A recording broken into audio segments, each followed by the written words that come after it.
Blog Talk Radio. Namaste, everyone. Welcome to Nature of Reality Radio on a special Thursday, March 3rd, 2016. This is your host, Andrew Fisher, normally broadcasting Wednesdays from the suburbs of Philadelphia, Pennsylvania from 6 to 8 p.m. Eastern Standard Time to expose the true and false nature of reality for what it is and what it isn't. However, today's show will be a special Thursday show because, well, first of all, I thought I wasn't going to have a guest. I thought I was going to have to do the show alone and use some in5d.com articles to help me do the show, but that was unnecessary because Sean Margaret Cohen, my first ever guest and biggest fan, found someone for me, Leigh Hughes, who went through the dark night of the soul and went through a spiritual crisis, and he now sees it after recognizing the gifts that came from such a brutal experience. That this resembles a shamanic awakening, supporting the fact spirits choose the individual that they wish to teach. I'll be giving him the chance to tell his life story in regards to that. I do believe this is him in the queue here, number 44207. He's going to be calling from the UK.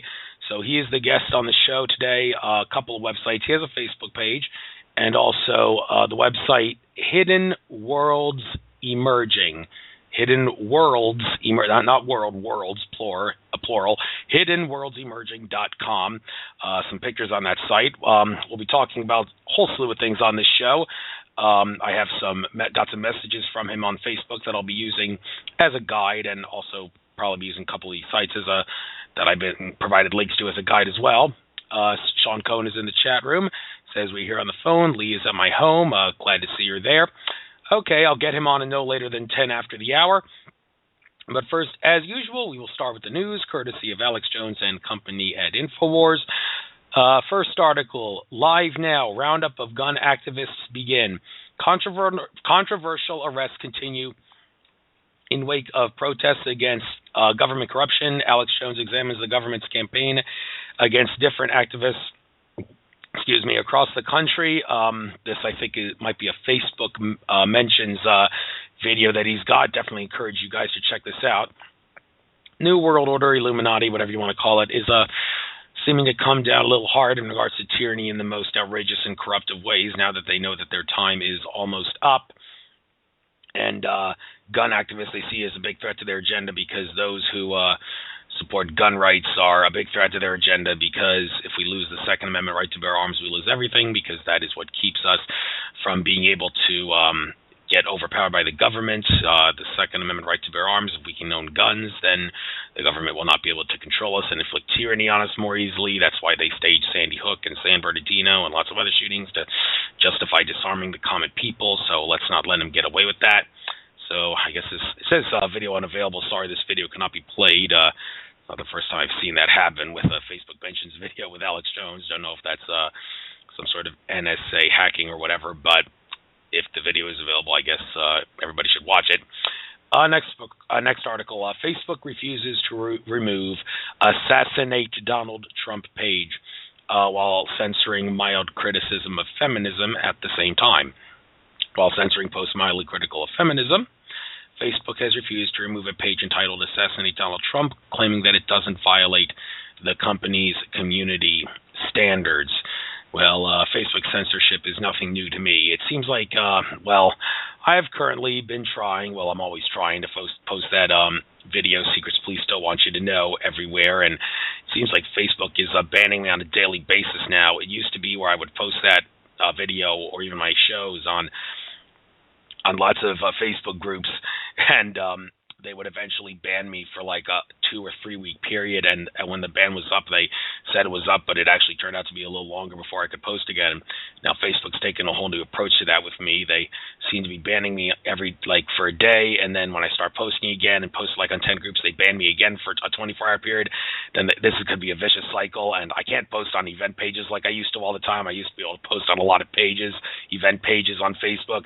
Now I can't post on any more than 3 or 4, and then message pops up saying it looks like you're using this in a way that wasn't supposed to be used. Please click on whatever shows a picture of a tiger or a flower or something.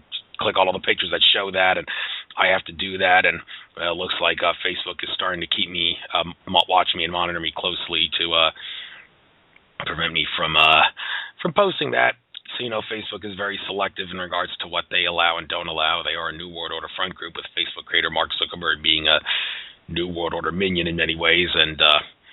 But this is totally absurd that talking about assassinate Donald Trump page does not violate community standards. So obviously does.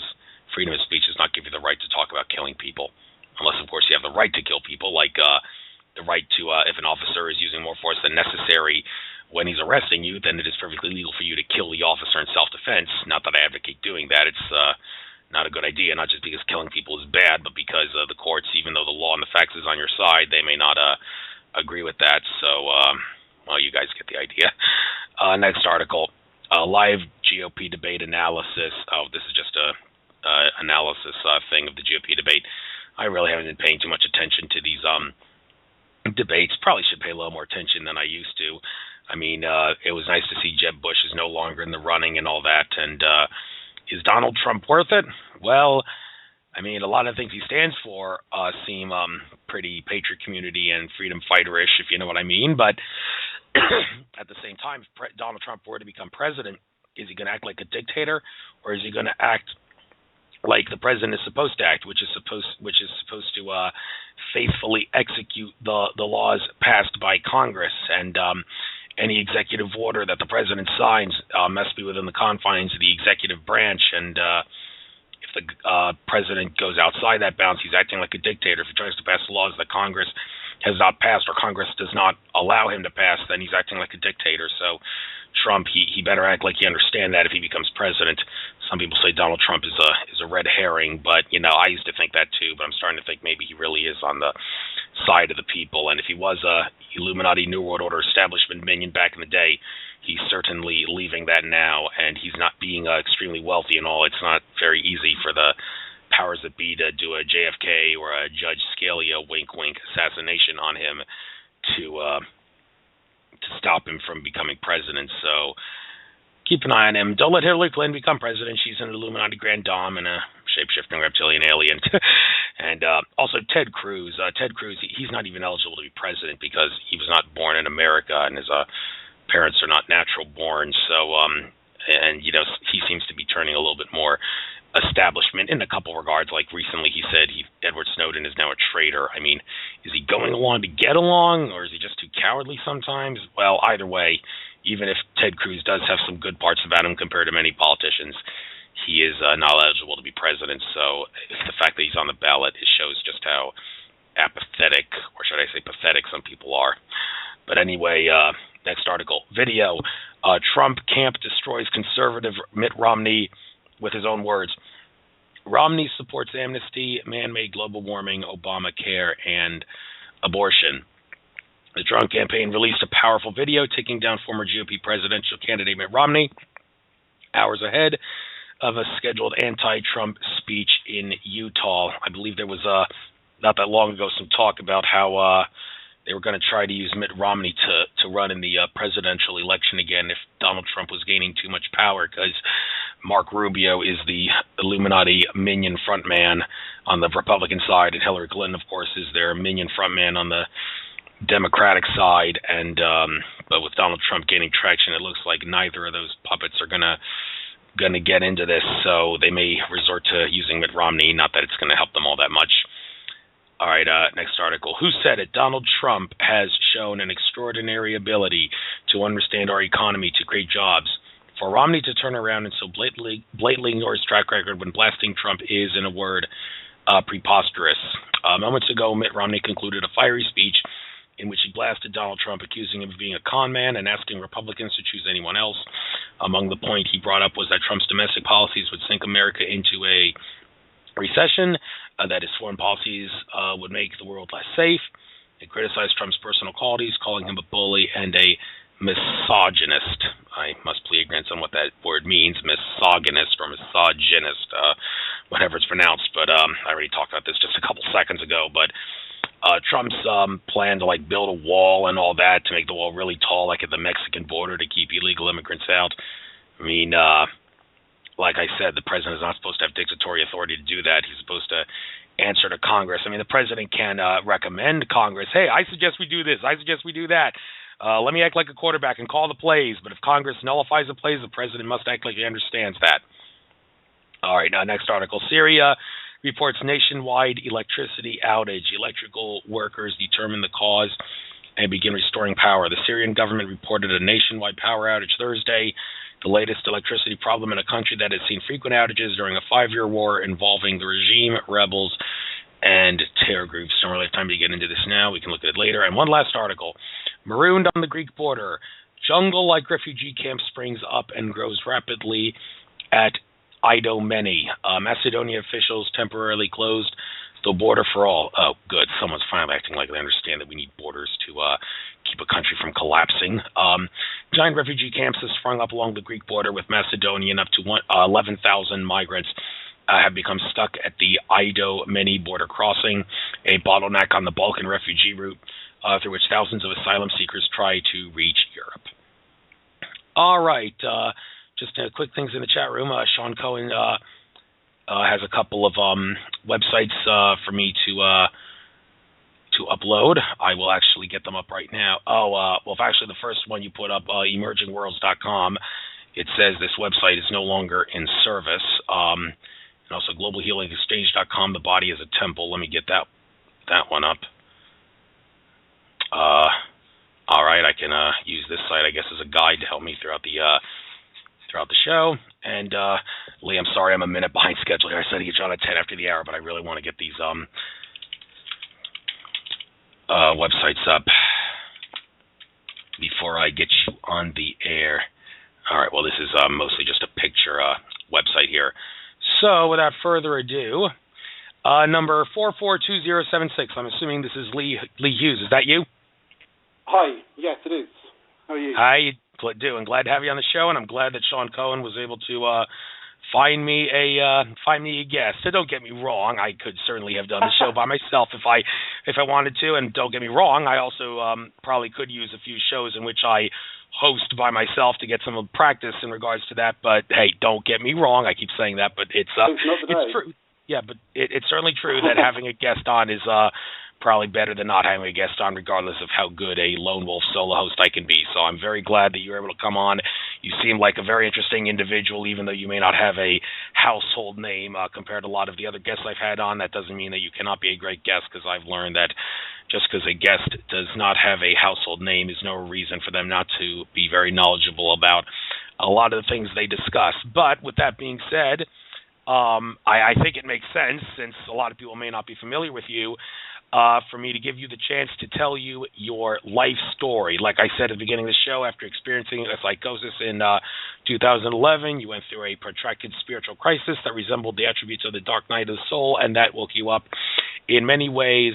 So I guess let's talk. Well, first of all, for those of the people that don't understand what dark night of the soul is, maybe you could help them understand what that term means. And after you do that, please give us your life story. You got the floor. Take as much time as you need to talk us about your dark night of the soul and spiritual awakening as a result of that. Okay. Thank you very much. Yeah, that kind of sums it up. So,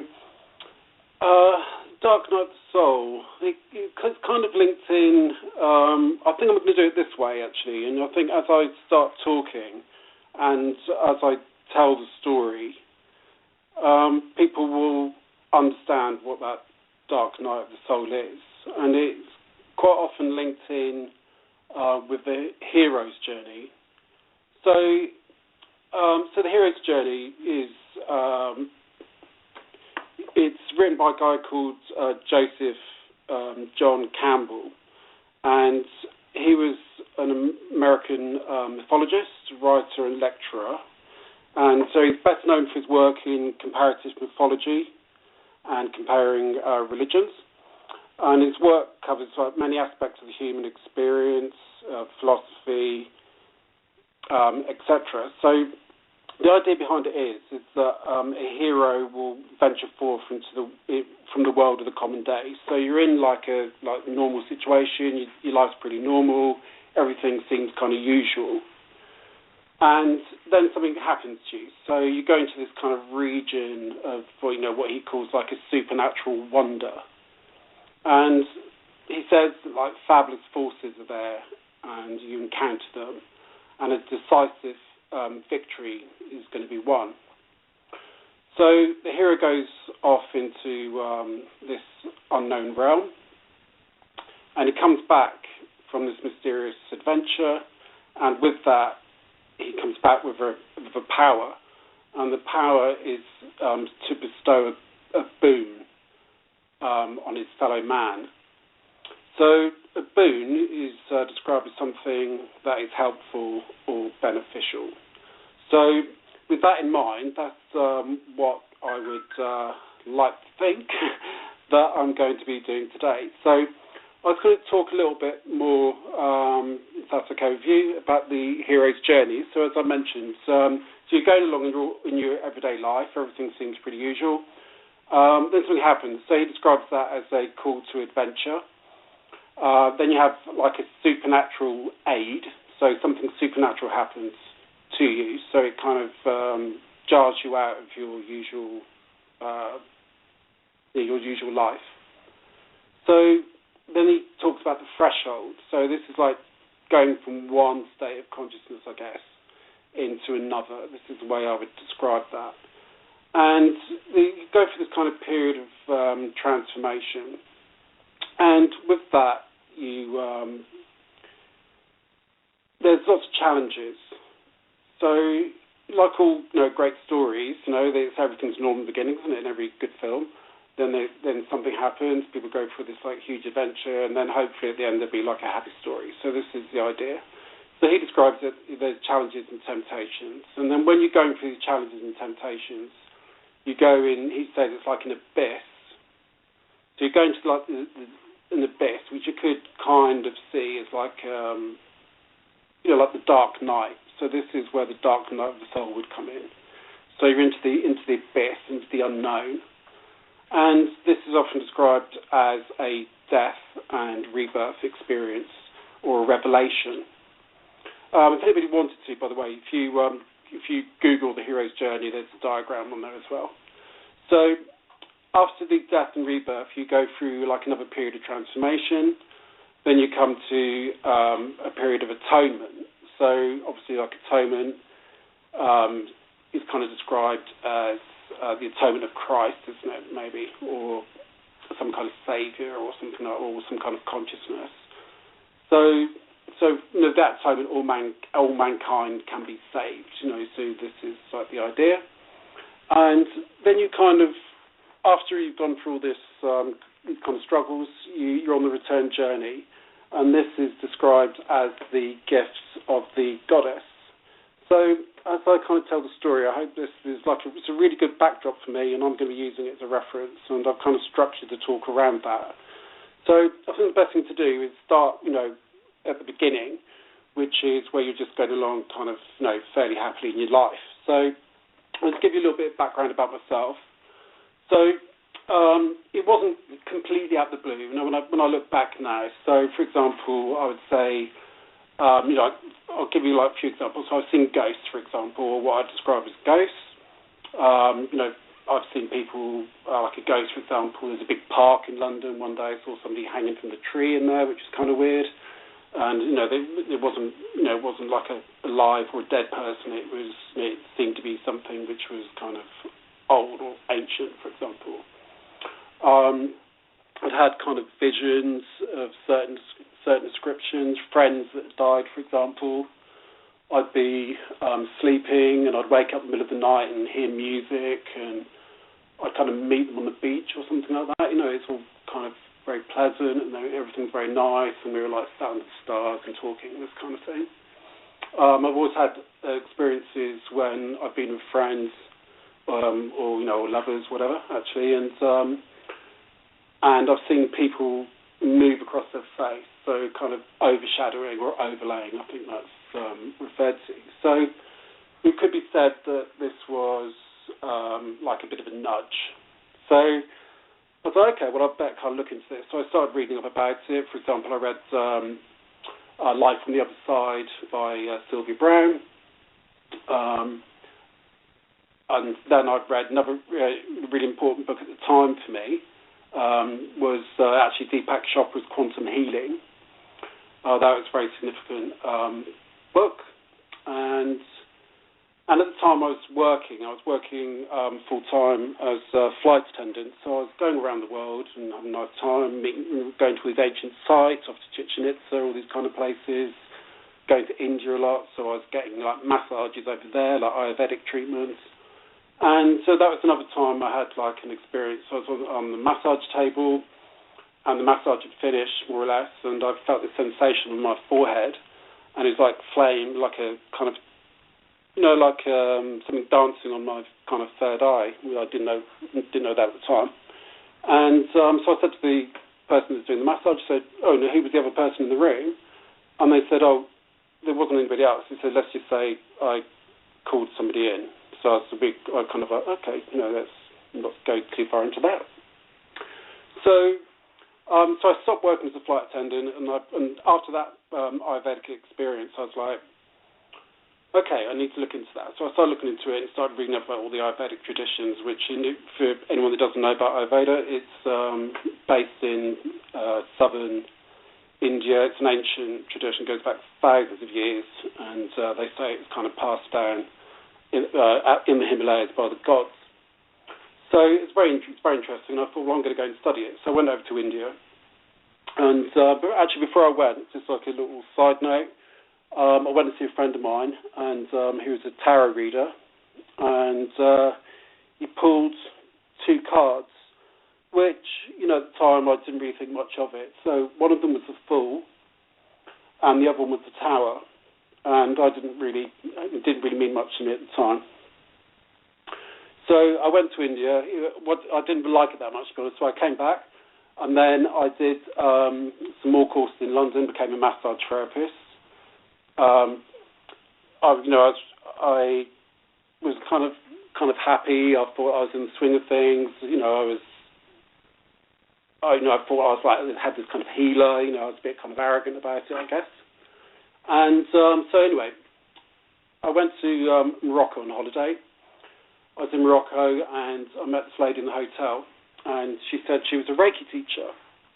So I thought, right, it's right up my street. I knew a little bit about it, but not an awful lot. And so I thought, yeah, I'll go off and I'll do this Reiki course. So I went down to places in the West Country in the UK, and met up with this lady I'd met, and it was all very nice and everything. So I went to the course, and it's kind of like it's like a bit of a ceremony, it's like an initiation. So we were sat in one of the rooms, it's just me and her, and she did the kind of little miniature ceremony. And before we started, I was sat down, she said, I'll sit down in the chair, had my hands on my legs, and I said to her, oh, this is really strange, I feel like an Egyptian, okay? So I kind of sat like Ramses, either side of the entrance and the temple kind of thing. So she kind of blew at me, I suppose, is what I'd describe it as. And I think she probably used some Reiki symbols. So later on that day, we all kind of congregated with other people in the course, and they said, we'd like to do one more thing. And that was, they asked us all to stand in a circle. So we all stood in a circle. And they said, well, we're going to call upon the archangels. And I was like, okay, I was like into it, but a bit skeptical. I didn't really understand what was going on that much. And so they did. And with that, I felt this kind of nudge, almost like someone was pushing me. And I said out loud, wow, that's really strange. I can smell sulfur. And I don't think I was particularly familiar with that smell, but that is what I said. So anyway, we all left. I was driving home, and I just remember looking. I remember looking at the moon, and I was thinking, wow, it's incredible, and it seemed to be kind of there all the time. And I looked up into the sky, and I could see Orion's belt, and it seemed to be that the whole journey, and it seemed to not just kind of like, oh, there's Orion's belt, but it seemed to have like some huge significance. I was like, well, that's kind of cool, I'll just go along with it. So went back to London. I live in London, and went back to work. I was telling people about it. I was feeling kind of a little bit euphoric, and so I was massaging people as normal. And when I was I was massaging somebody, and I was like, oh yeah, I can do Reiki now. I was really like, yeah, I can do everything. So I was massaging somebody, and I thought, God, I wonder if I can see flames. I can see these flames. And I was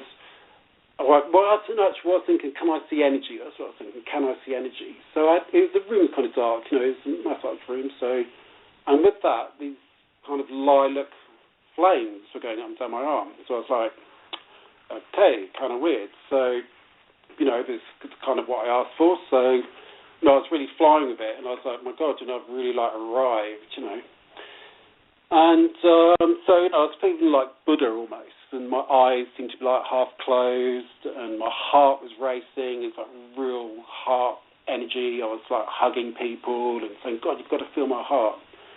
And so, I was really on a high, and I was doing loads of research, and I came across this guy who's doing astral traveling, and he's talking about ascended masters and things like synchronicity, which I didn't really understand, but I kind of went along to the talk, and I kind of got the general gist of it. So he's talking about kind of tapping into unseen energies, I suppose, or kind of guiding energies or something along those lines. So, as I said, doing a lot of research, I was like, I'm going to do loads of things. When I bought a crystal ball and all this kind of business, and I was playing the crystal ball. I fell asleep with it in the bed, which is probably not the best thing to have done, but I did. And so I was going back to work, and I started getting a bit kind of unstable. And I started talking kind of in a kind of prophetic kind of way. So I was making all these kind of grand statements. And so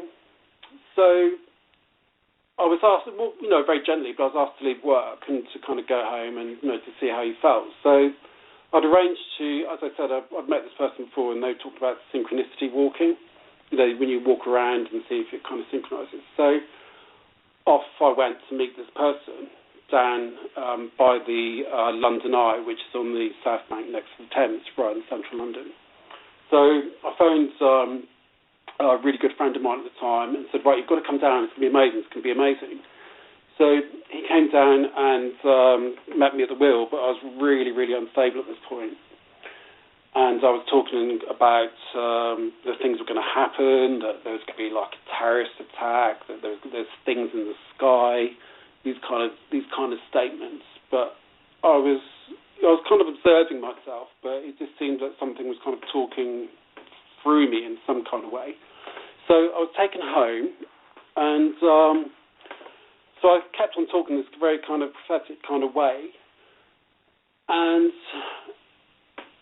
I was kind of sat on the settee, and I said, I was two friends there, and I said, Leigh's not here anymore, and Leigh's gone, and what I'm going to say to you now, you've really got to listen to what I'm going to say to you, because I'm the voice of God. So,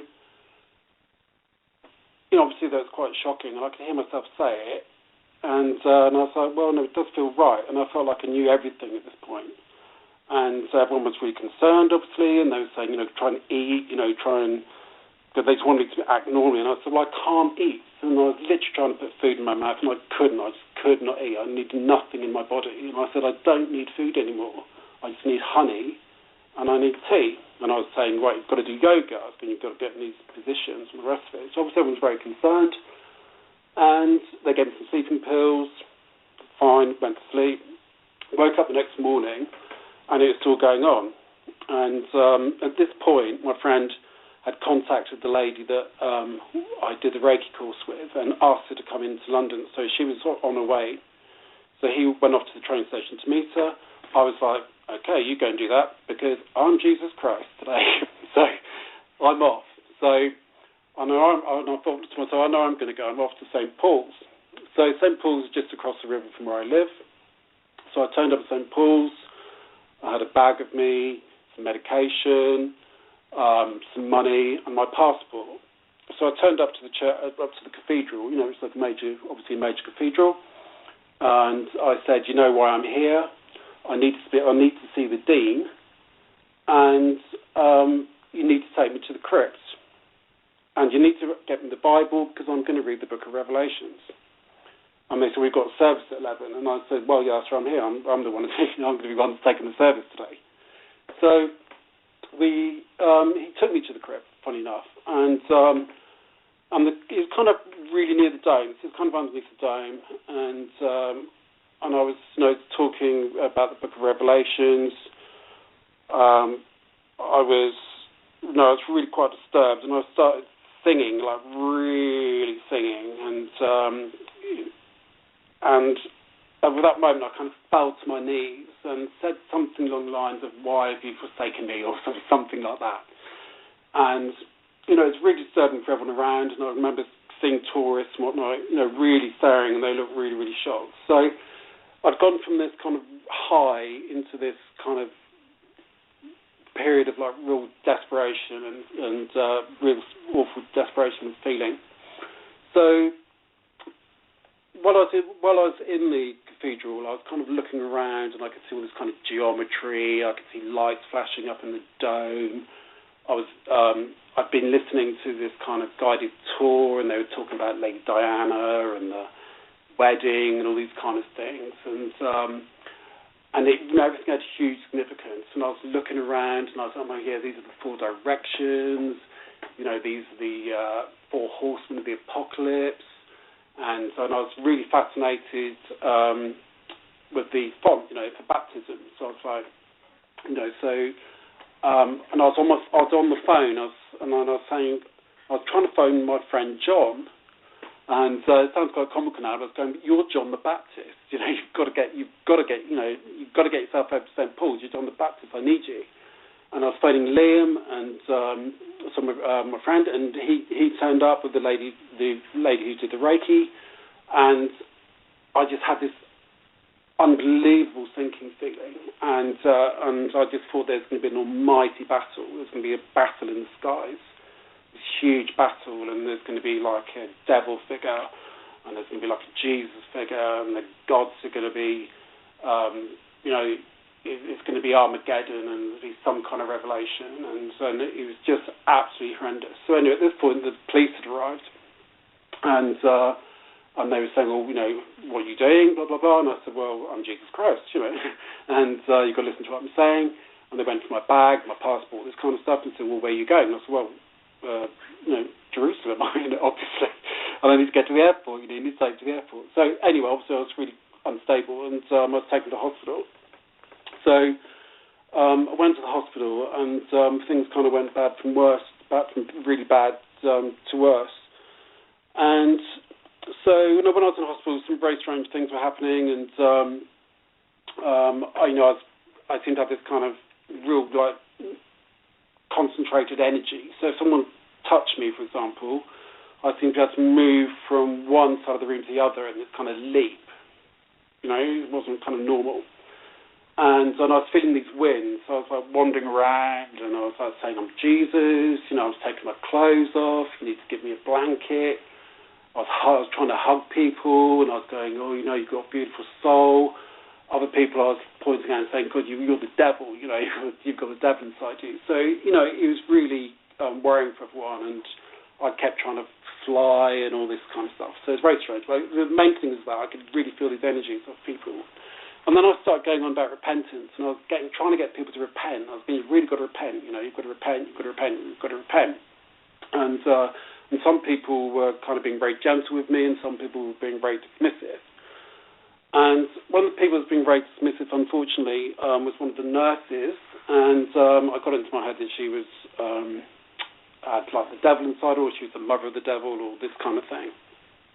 So I grabbed her feet and I was saying, you've really got to repent. You've got to repent. You've got to come here. You've got to tell everyone about your sins.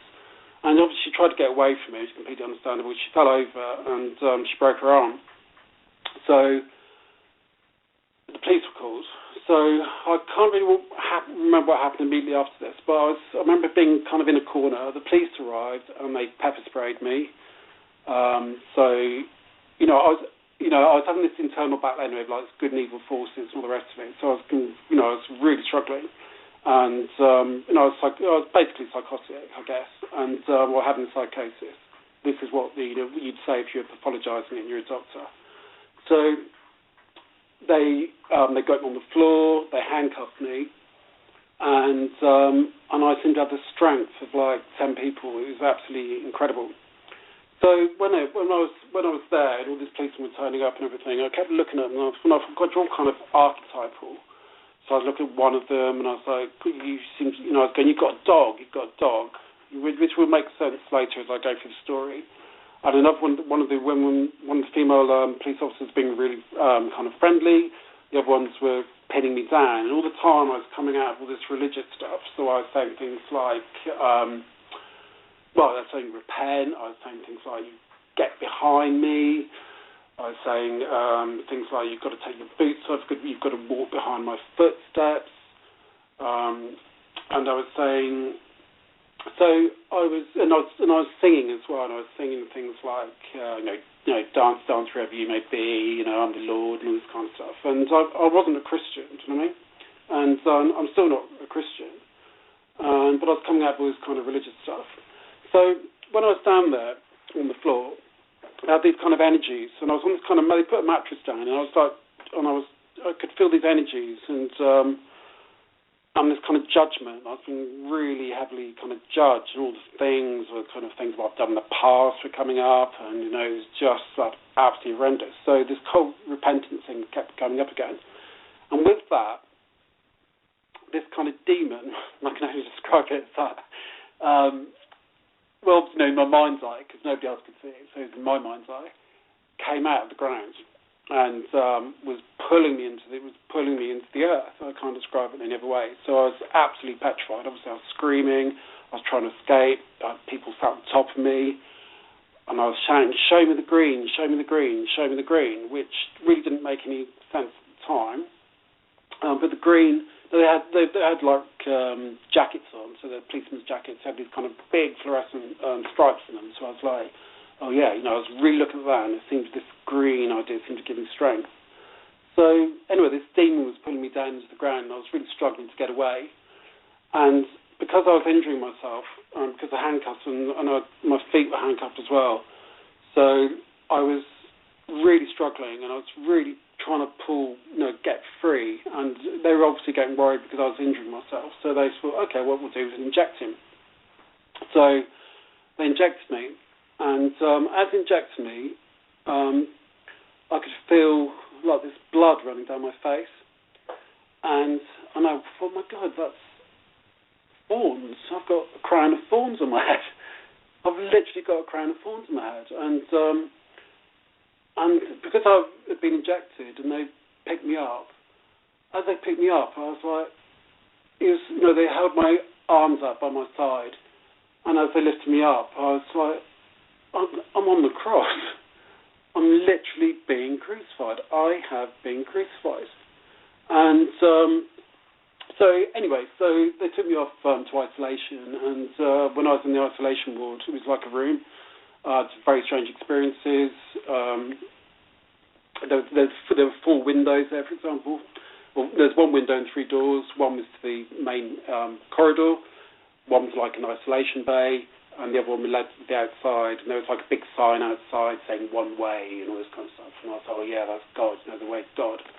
And another one, there was like a closed door with like a screen behind it, and all I could see was this huge spider in there. But it wasn't there. It was like a vision kind of thing. So anyway, I was in there for 3 days, but it seemed to go past within like 5 minutes. So, later I looked back at that and I thought, that's kind of weird, because I went through judgment. I had to come out of all my sins, even if it's to myself. Then I was crucified. Then I was put into this room. 3 days later, I kind of, you could say, rose out of the room. Do you know what I mean? So it's all a little bit strange. So, I was in the hospital for about 2 weeks, and they said to me, okay, you're kind of okay to go, but you've got to go and see the crisis team, blah blah blah, who are the people that look after you when you come out of hospital. Don't worry about the the nurse, okay? So we know you were really unwell. We know we're not going to press charges, but the police, you're going to have to go. You have to go and see the police at some point. I thought that's fine. So I didn't really worry about that. So I came out and I was at home, but I was, I really wasn't that great. I was on really heavy drugs. I was on antipsychotics. I was on all these really heavy drugs, Valium, sleeping pills, all this kind of stuff. So, so this is, if you go back to the hero's journey, you could say these were kind of like testing times, yeah. So, so with that. I don't want to go on about this too much, but so with I'll go back to the nurse and the broken arm thing. So I was arrested for that, and I was charged with GBH, and so it kind of set a path, if you understand what I mean, into darkness. So I felt completely misunderstood. I've had this huge experience. I expected people to be understanding or sympathetic. I was saying some things like, I think it was the Reiki. They didn't even know what Reiki was, which is kind of understandable. It's the NHS. They're very traditional in their approach. So off I went into this kind of mad into these trials. So I was taking, I really thought that I shouldn't be charged for this. So it ended up that I had to go to court and I had to go to trial. So you could draw the analogy that that this judgment was still going on. So this went on for a long time. There are other things involved. My head was really bad at this point. I really wasn't very well. I was seeing the psychiatrist all the time. I was on all these heavy drugs. I really couldn't understand what happened to me, even though I knew it's something really deeply profound and really deeply spiritual. So, and I was terrified, actually. I was literally terrified about what had happened, and also on the inside, on the internal world, and what was going on in the external world. So I spent a lot of time in my flat. I wasn't allowed to stay away. I was on bail. So I wasn't allowed to go anywhere. I wasn't stuck in the house, so I couldn't go anywhere overnight. So I spent a lot of time just kind of sitting in and really, thinking. So it's like a hermit, you could say.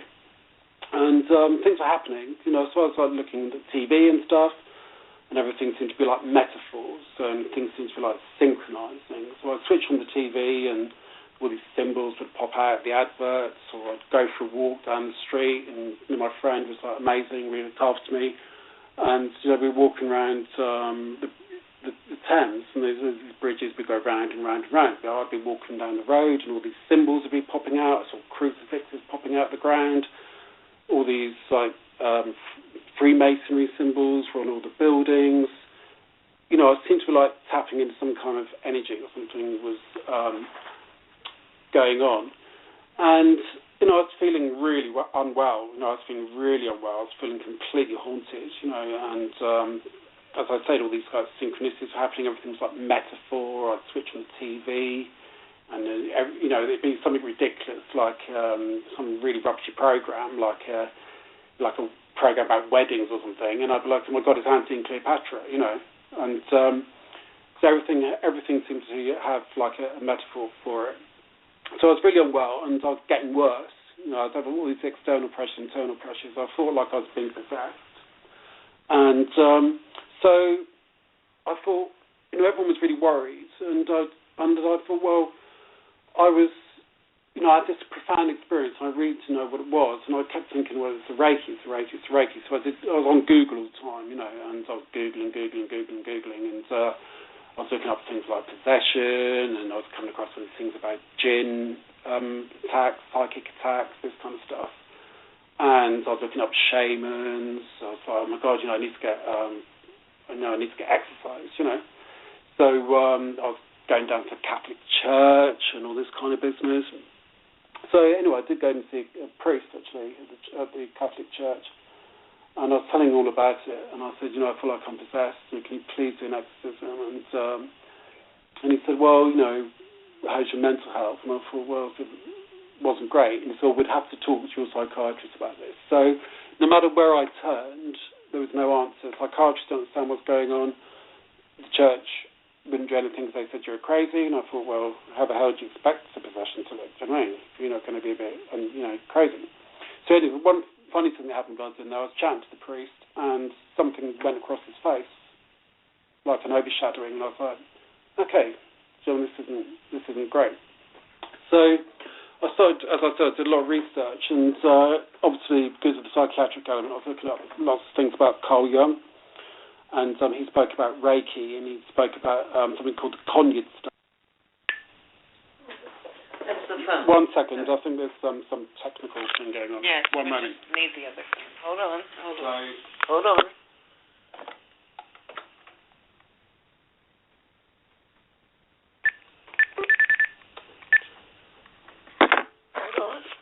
Hello? Hello? Hold on.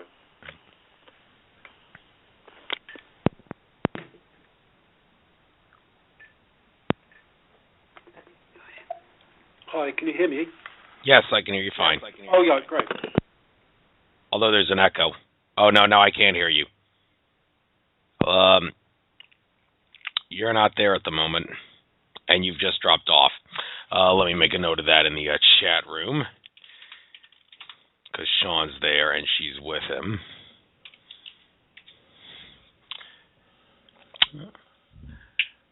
All right, well, while I'm waiting for him to call back in, it's amazing how a lot of people go through a lot of unfortunate experiences to learn a lot of important things in life, be it an arrest, an accident, or whatever.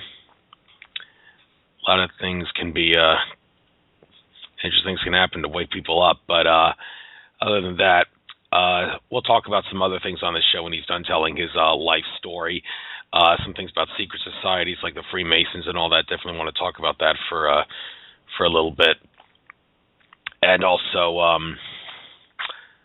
let me see what I got on my list here. All those pictures I checked out of like clouds in the things like clouds in the sky and such that show spiritual figures and such. I think there's definitely some truth to that. It's definitely not an accident that things like that appear in the sky. So, just, by the way, he's in the chat room. Sean Cohen has not responded. Still a little snoozing thing next to her logo. So, I guess I might as well go on Facebook right now to see what's going on here. Contact both of them.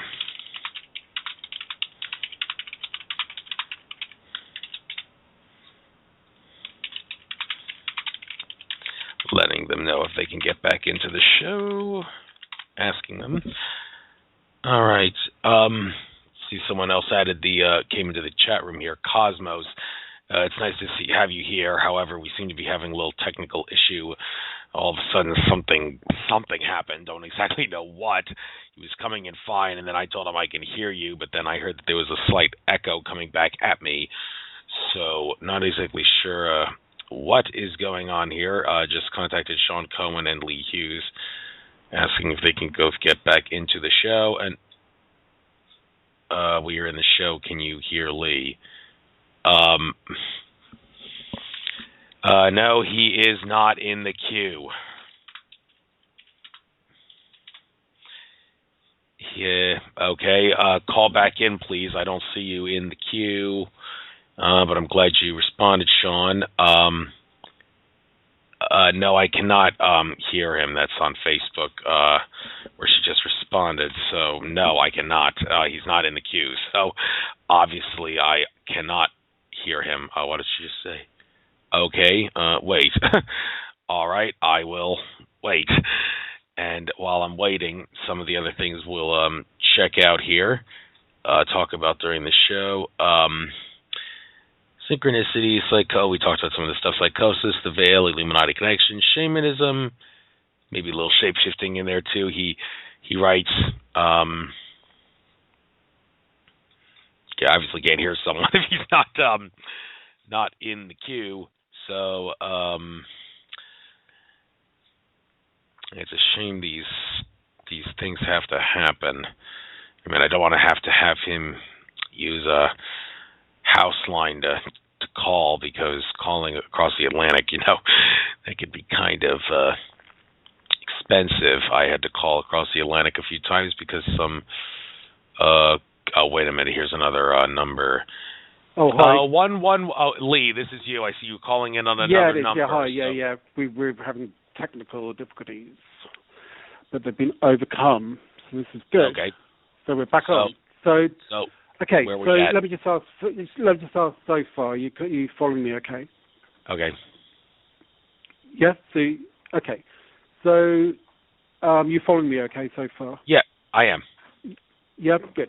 So, okay, so I started, as I said, I got in contact with this guy who's doing remote healing, and so he could kind of read the energy centers, if you like, and over the phone. I was like, hey, been to the priest, decided I'm not going to kill myself, so yeah, some guy I've never met on the phone, he'll do.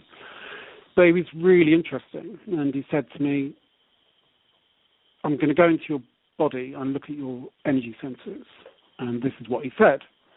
He said your base chakra is detached, your solar plexus chakra is detached from your heart, and your crown chakra is just kind of got this energy, this fairly unpleasant energy above it.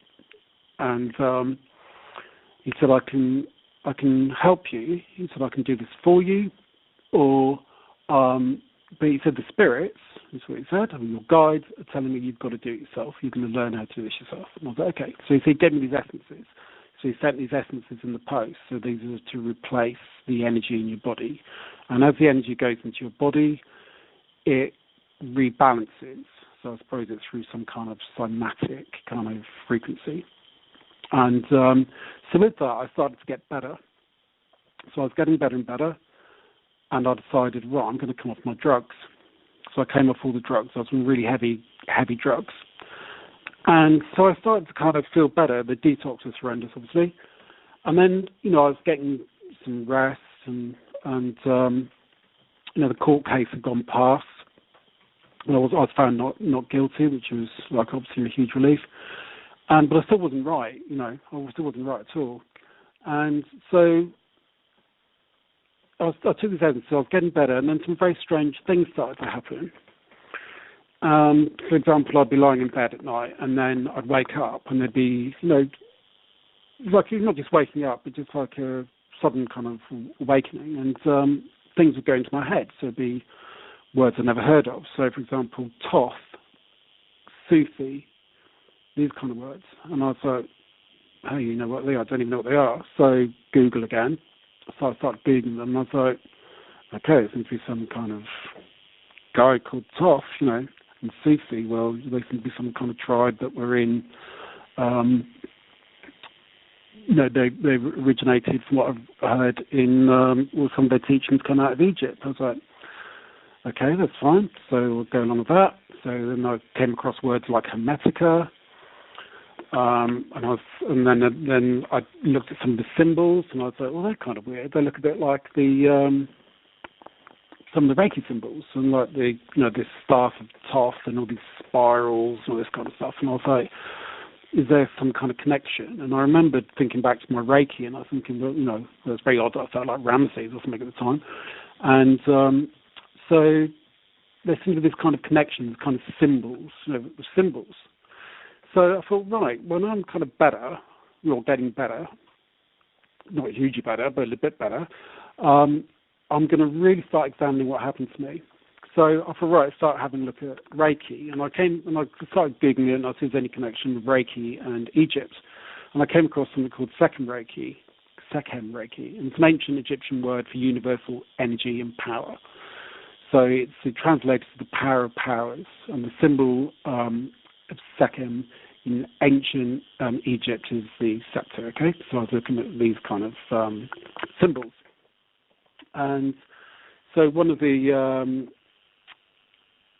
so there's an Egyptian goddess, obviously Isis, and she is kind of associated with this energy, and obviously she's the Egyptian goddess embodying femininity, magic, healing, and power. So I thought, okay, well, there seems to be lots of Egyptian stuff going on. And then I was thinking, well, I'm going to go back and think about what else happened, what the very, very, very beginning. And I was like, well, it's very odd, that kind of sulfur thing. So I thought, well, let's start Googling it. So I started Googling it. So it turned out to be quite fascinating. So I've got some stuff which I want to kind of tell you about, but it's fairly complex, so I need to read it out. So when you burn sulfur, it has a lilac flame, and it melts into like a blood-like liquid, and that's it's a symbol it's a Christian symbol of life of the spirit. So the blue flames tinge of lavender and green, so this kind of green thing that's coming up again. So it's like a representation of heaven and earth. So however, the blue flame is known to be associated with Archangel Michael and the Holy Mother, for those who have experienced it.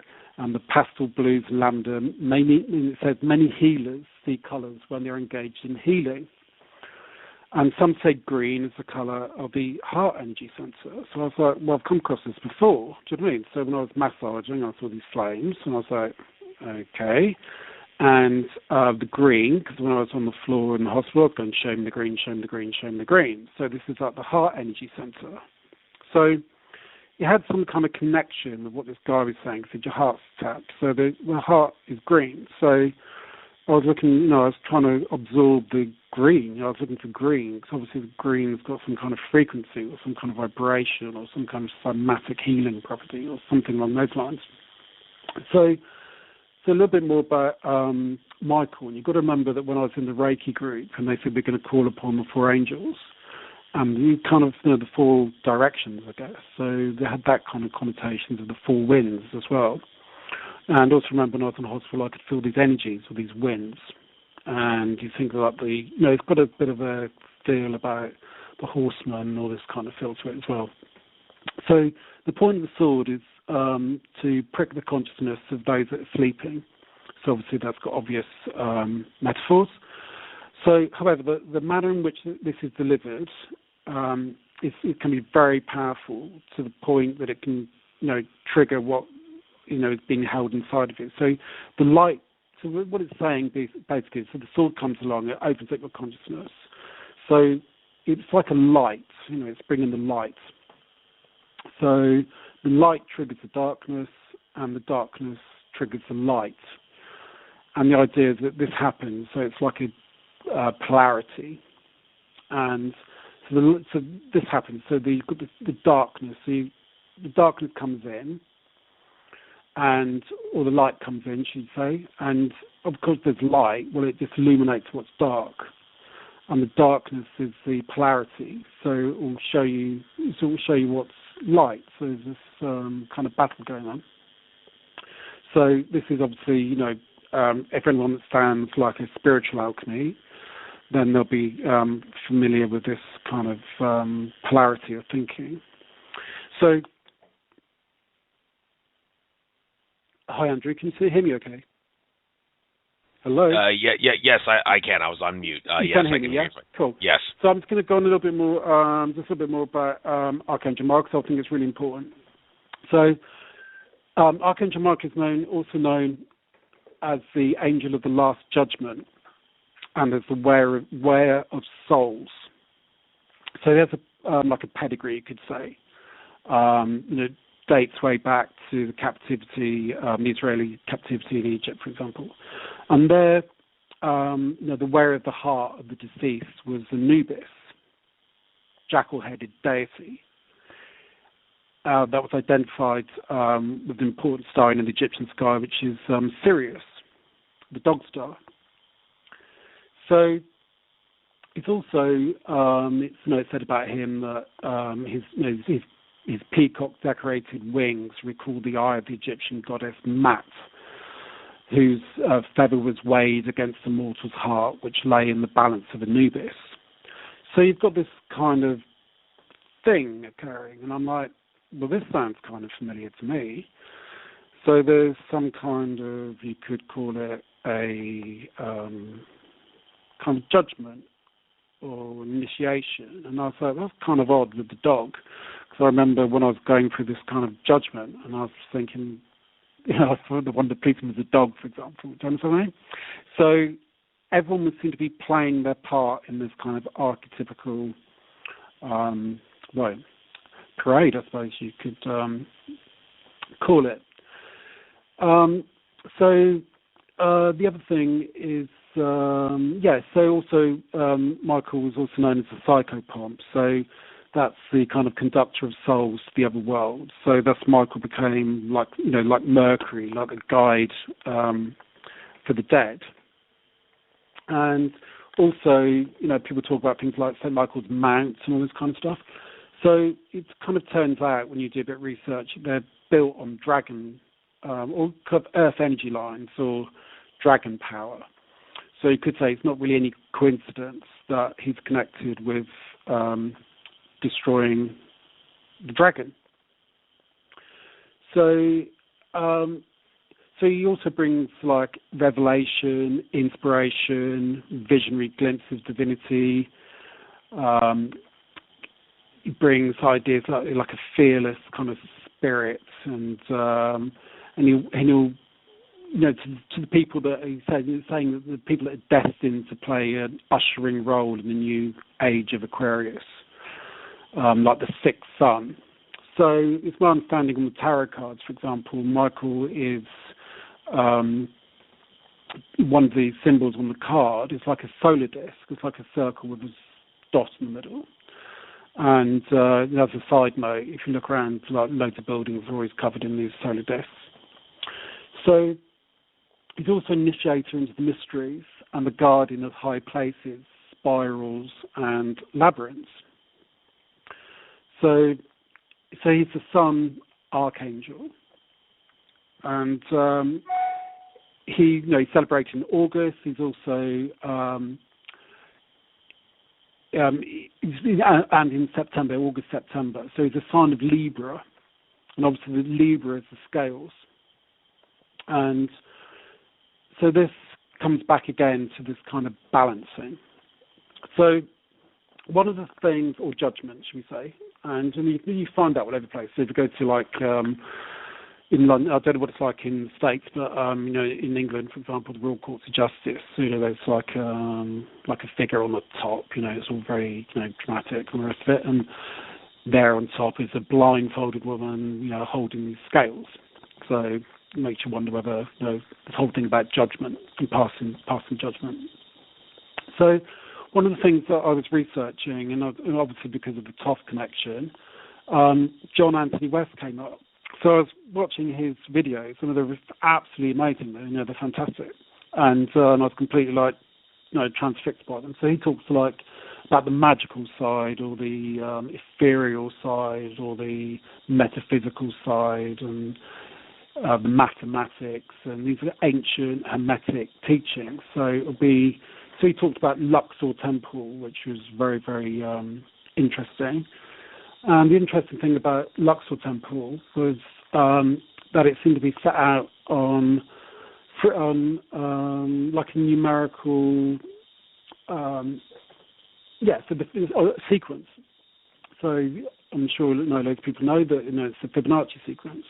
I'd never heard of it before at the time, so I found this really fascinating. So it seemed to be kind of associated with like a set pattern or some kind of harmonious pattern, and obviously I kept thinking, I was thinking about sacred geometry, and in the past actually, which I forgot to mention, I'd had a vision one day actually when I was in India, and I was lying on my bed and the ceiling seemed to open up almost, and I could see all these patterns like underneath, like lying underneath reality almost, and obviously I saw them when I was in St. Paul's, and when I'd been down in the Alhambra Palace, for example, in Granada in southern Spain, all the Moorish architecture, that all, this amazing kind of tile work, and it seemed to have this most amazing kind of mesmerising pattern.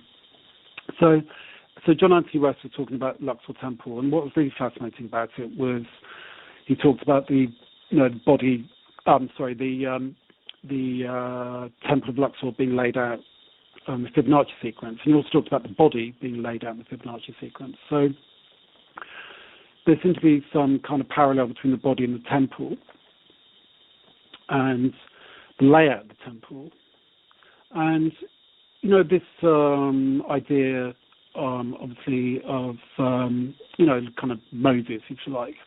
So, and Akhenaten and the Ark of the Covenant. So obviously the Ark of the Covenant is a huge Freemasonry symbol, and what does that actually represent? The Ark, what does it actually represent? So what's in there? So I would suggest that it's a metaphor for ancient truths. And if I don't know much about the Bible or anything, but from the research I've done, this knowledge went from Egypt, so it went from Egypt into Israel.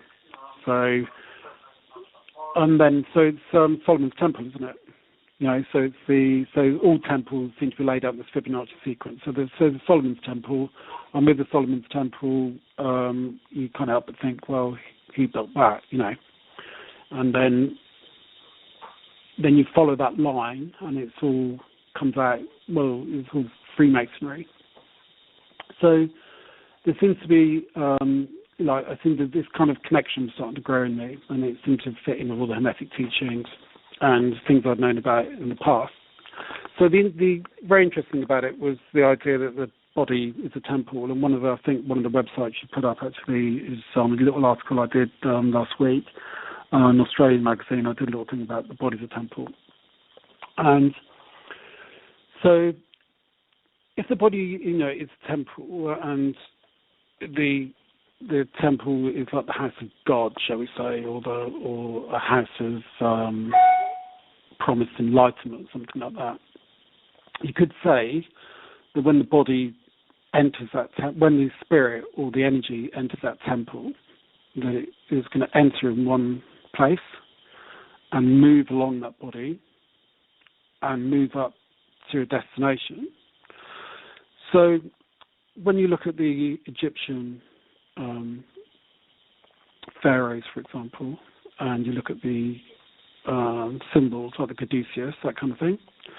So you've obviously got the serpent energy, which links in with Michael, and the dragon energy, and you've got the Kundalini energy.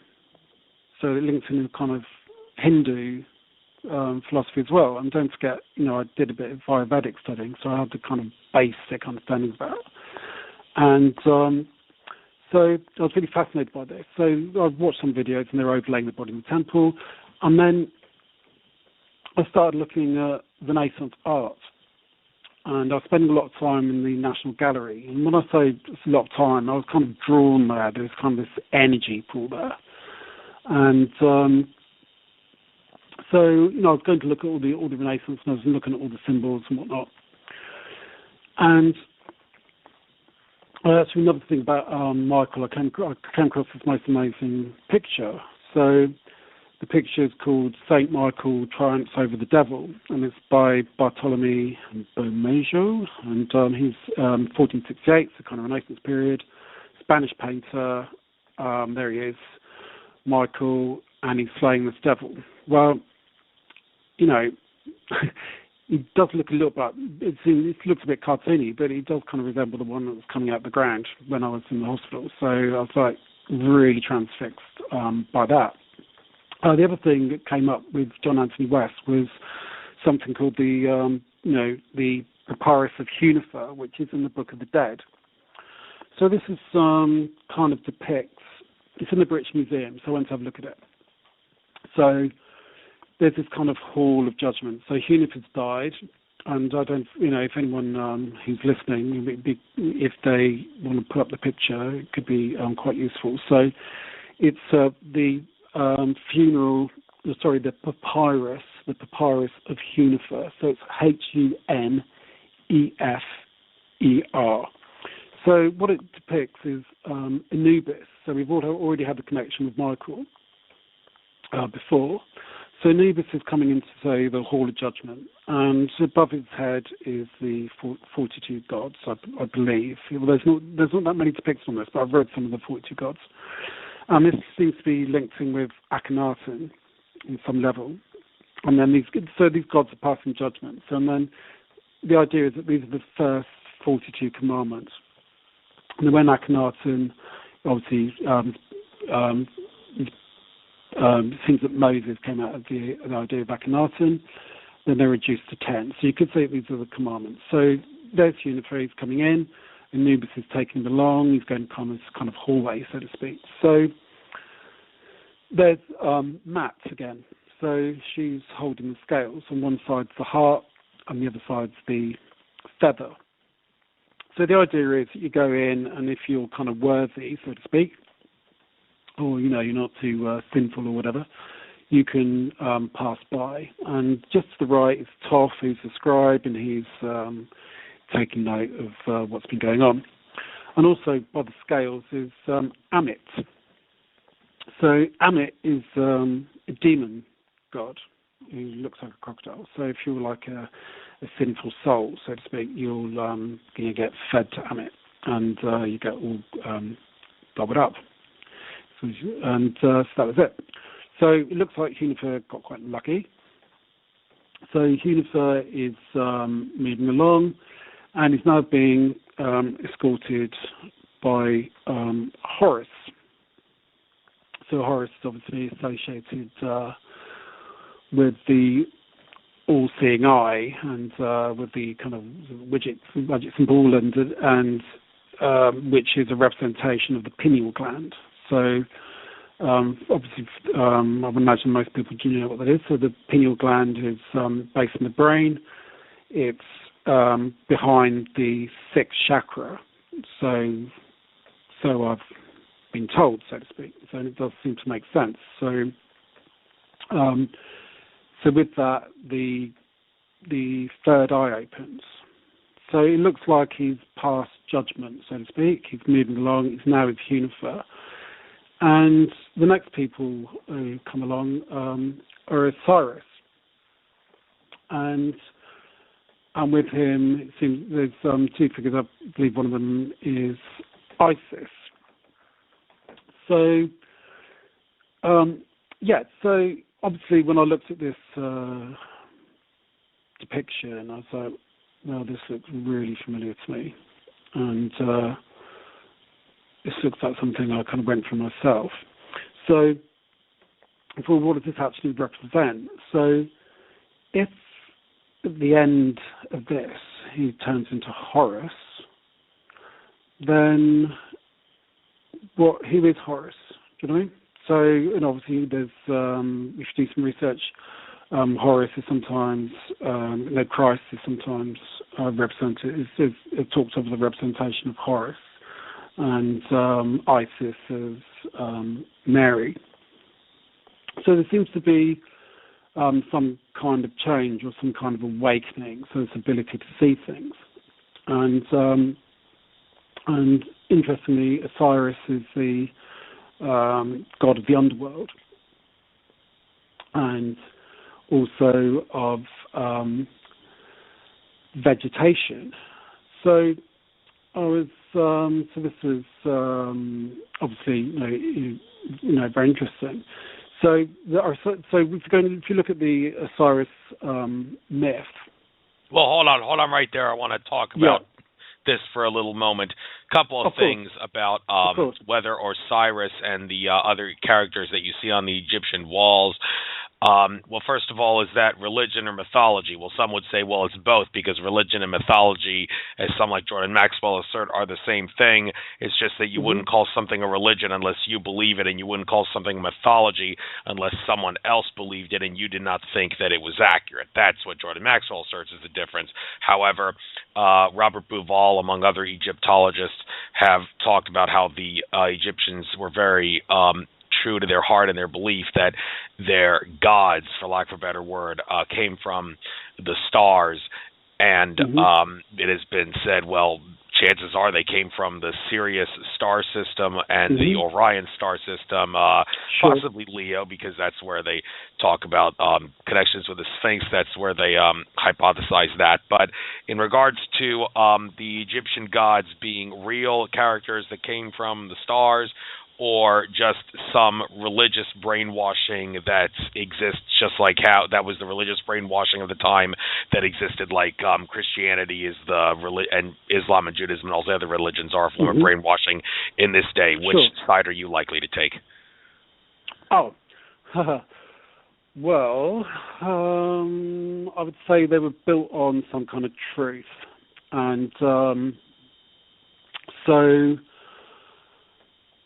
I would say that these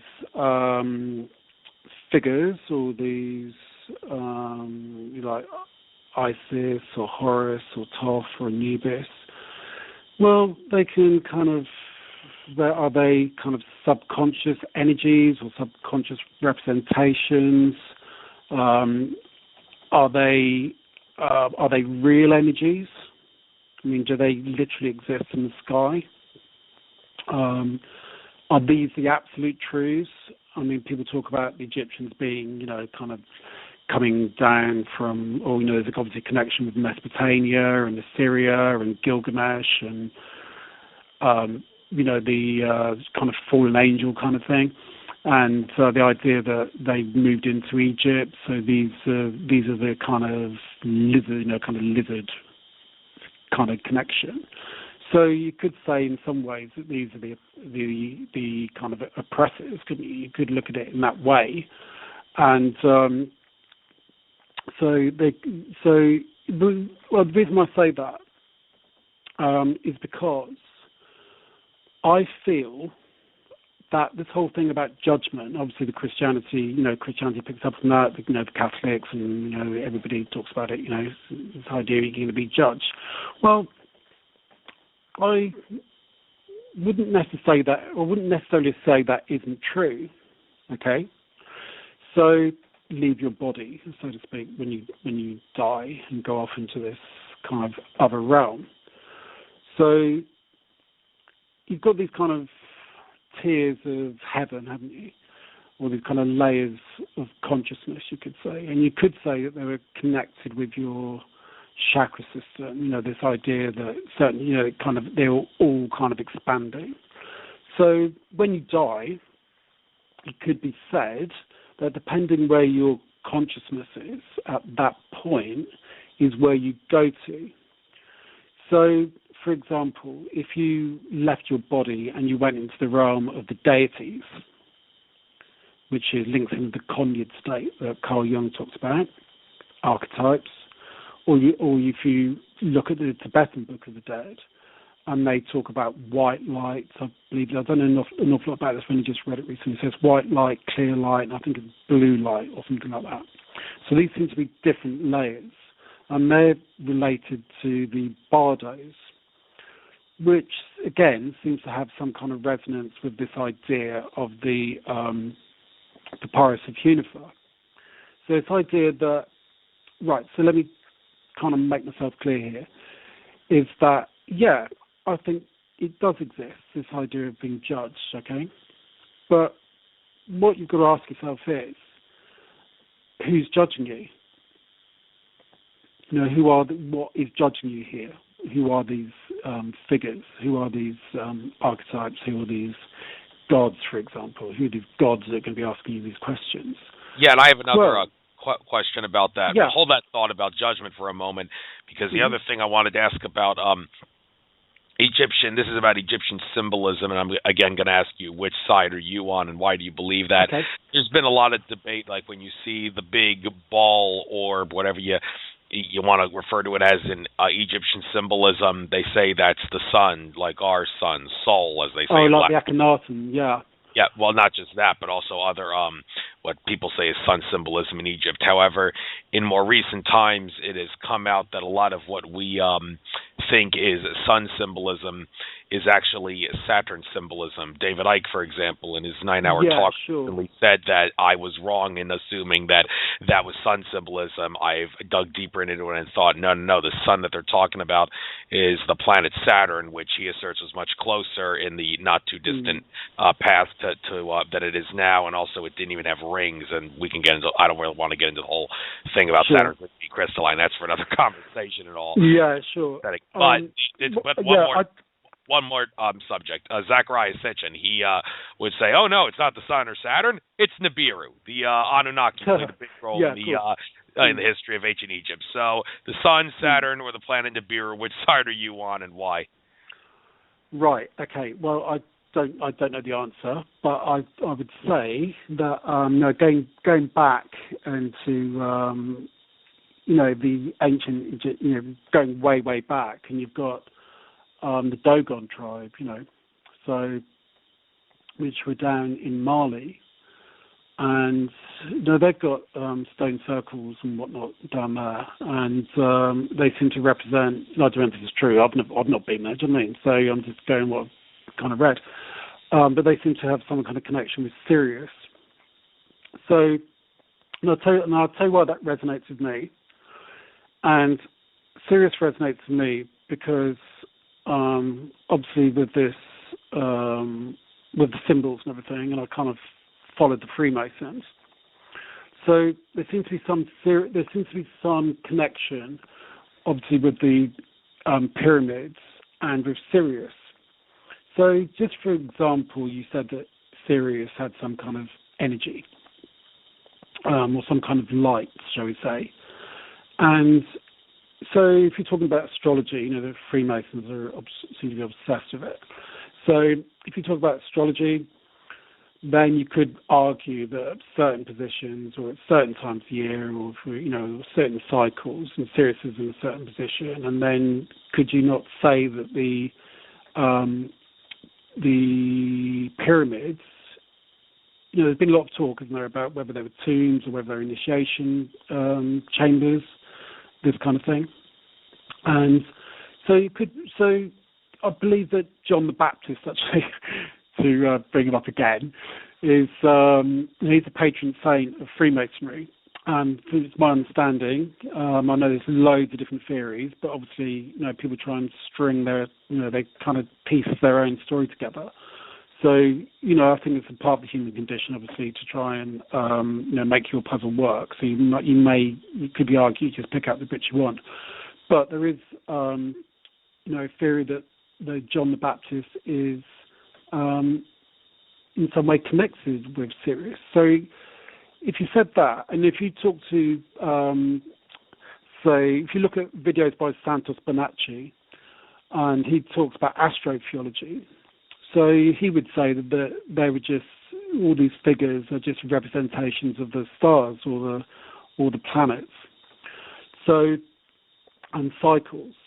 But I would say, this is where I feel about it, I'd say that the Sirius comes, as I say, comes up with Freemasonry, okay? So this is why that's particularly interesting with me, because it's about, John the Baptist, it's about baptism.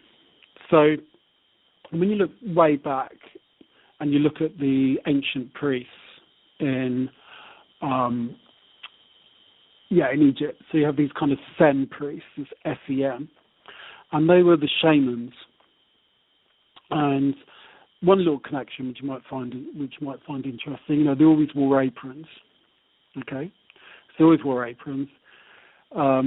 You could argue they're connected with Sirius through the Dogon connection, like the Dog Star connection, and then you've got the Freemasons that seem to be obsessed with initiation. Okay, so all the initiation rites. You've got the 33 degrees, which relates. We come back to the body of the temple. It relates to 33 degrees. I mean, you've got 33 vertebrae. Did Christ die at 32 or 33 or something like that? Do you know what I mean? So you've got this idea that there's like like an energy. So to go back to the Reiki, there's this kind of energy, so it's kind of Kundalini energy. So they seem to want to get hold of this energy somehow. This is, what the Freemasons want to do. They want to become enlightened, and that's reflected in their buildings. So, you look at a classic, kind of classic building. You've got the two pillars, you've got the triangle, the old Illuminati triangle at the top of the pillars. So it's the two pillars of Hercules. What do these mean? What are these pillars? And I would say that they relate to the Hindu representation of the body. They're the Ida, the Pingala, and they're the Sushumna. They're the three pillars. Okay, so when you go to the Rosslyn Chapel or other places, and in Rosslyn they talk about the apprentice pillar or something like that. So it's this idea of like an apprentice and a teacher. So it's got like a shamanic-y feel about it. Yeah. So there's like it's almost like an initiate, and then there's a shaman or there's a teacher. So they're looking to become initiated. So they're looking to become, you could argue they're becoming, they want to kind of be enlightened. So with the fact that the Sirius is so dominant in their society, I would say, and the fact that the knowledge seemed to have came out in the Ark, so to speak, even be metaphorical, that there's a direct line from Egypt to modern day Freemasonry and even the monarchy, bloodlines, all this kind of stuff. So there's some weird stuff Quick question about Freemasonry. Had a current 32nd degree Freemason, Donnie Gilson, on my show, and he debunked the whole idea that Freemasons are an Illuminati organization. No. The correct phrasing of that should be the Freemasons have been infiltrated by Illuminati organizations. Yeah. Now, do you agree with that? You agree with that? Yeah.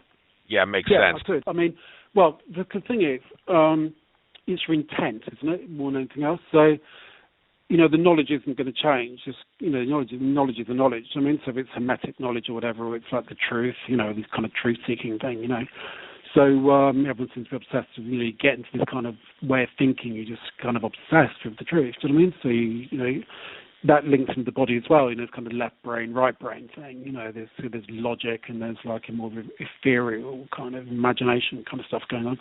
So I completely get that, and I'd say that's probably true, because this idea of like warring factions. If you look at Project Camelot and all this kind of stuff in some of their interviews, and like Cameron Daly, I can't remember his surname.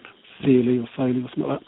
Anyway, he was really interesting, and he talked about warring factions within the Freemasonry. So you could say, you look at movies and this kind of stuff, there's some fantastic films, for example, okay? So you've got Lucy, or you've got Nicolas Cage, The Knowledge, these kind of films. And, they have like visions of Ezekiel and, all these ancient kind of visions of gods and whatnot. So you could say that some people are trying to wake us up, and you could say that other people are trying to debunk. So the knowledge wouldn't change. So you could say that Freemasons were very, very kind of pious or whatever, or well-intentioned, which is certainly what their PR says, which could well be true. But the knowledge is not going to change. So you use it to enlighten people, or you use it to close them down. So it's your intention. I mean, you're doing it for yourself, or you're going to go out and tell people what's going on, or you're going to say, well, actually, no, I'm going to use a little bit of magic, do you know what I mean? And I'm going to understand the mysteries of the universe, and I'm going to use it against these people. I'm not going to tell them about the pineal gland. I'm not going to tell them about the pineal gland in the Vatican, do you know what I mean, or on the top of the buildings, and pass them off as acorns, whatever they think they are, do you know what I mean, but they're Fibonacci sequences, on the top of pillars, which represent the spine, do you know what I mean? The symbols are literally everywhere. So the question is, so I think which everyone should be asking, is, so if these symbols are actually real, and they are kind of representation of an altered consciousness or whatever, then why are we not being told? And the obvious answer to that would be that somebody doesn't want us to know. So if they don't want us to know, you'd have to ask yourself, well, why don't they want us to know? Well, they don't want us to know because they don't, they want to keep us shut down. So you could go a step beyond that and say, well, what would be the benefit of that? And to come back to your thing about judgment, and I think this is really important, is that if you don't recognize that judgment for what it is after you've died, and you see it and you get there, and because the church has always told you you're going to be judged, and you're going to get there and you're going to be a sinner and all this kind of stuff, you're going to be cast down and all this kind of business. Actually, we're not talking about the demiurge here. We're not talking about the lower gods. Okay? So the demiurge you could argue that they, when I take these photographs, I see the, things in the clouds, and am I not taking photographs of the demiurge? So you could argue they're on a kind of a lower level, or a lower level of consciousness, or a lower level of heaven. So are these not the guardians, you could say? Are these not the guardians of the gate, for example? So when you kind of your body leaves your body and you're trying to escape, okay? So if you go down the Cathar route, for example, so the Cathars in France, in the 11th to 12th century, they were kind of Gnostic Christians, and they had some very interesting ways of looking at things, and they felt, which I've got a real resonance with, and I can completely get it, is that they felt that the physical world was in some ways evil, and it was beautiful and all those things, and nature and all the rest of it was so attractive that it was there to keep you in the physical. So you were resonating with that frequency, if you like, because you were resonating with the lower chakra, the earth, and you're being earthed. And the idea is you don't want to be earthed at all. You want to be ascending. Do you know what I mean? You want to be getting out of here. So the more conscious you become. Hold that thought for a moment on chakras. I can't help but ask you about this because I heard now you mentioned about some chakras being out of balance by appropriate synchronicity. One of my future guests, Daniel Teague, said he did a chakra reading on me today. He said your third eye chakra and your crown chakra are perfectly active. No surprise, I'm a sun gazer. No. But he actually told me that from my third chakra downward, I got some things that need to be healed. And I'm like, whoa, what could I possibly be doing wrong here? So healing, in regards to healing certain chakras, do you have any idea what exactly Daniel Teague might do to me? Or if you don't, what kind of methods would you normally employ for someone who realizes, oh my God, my bottom 5 chakras, or any chakra for that matter, out of balance? Well, I don't know what other people can do. Do you know what I mean? So some people might literally be able to feel them, see them, feel the emotion that goes with them. They're energy centers, aren't they? So if something's out of balance, I would suggest that it's an energetic imbalance. So what causes those imbalances? Is it a physical thing, psychological thing, an emotional thing, hormonal thing? What is it? Is it actually something else coming into your aura that's possibly attacking your energy system? Are there things sucking energy out of your system? These chakras are like seals, aren't they? And so you could say, there's lots of theories, aren't there? So if it's an energy system, then you can say, well, what are you going to heal it with? You're going to heal it with like touch, or you're going to heal it with mantras or mudras or food or essences or color therapy or music therapy.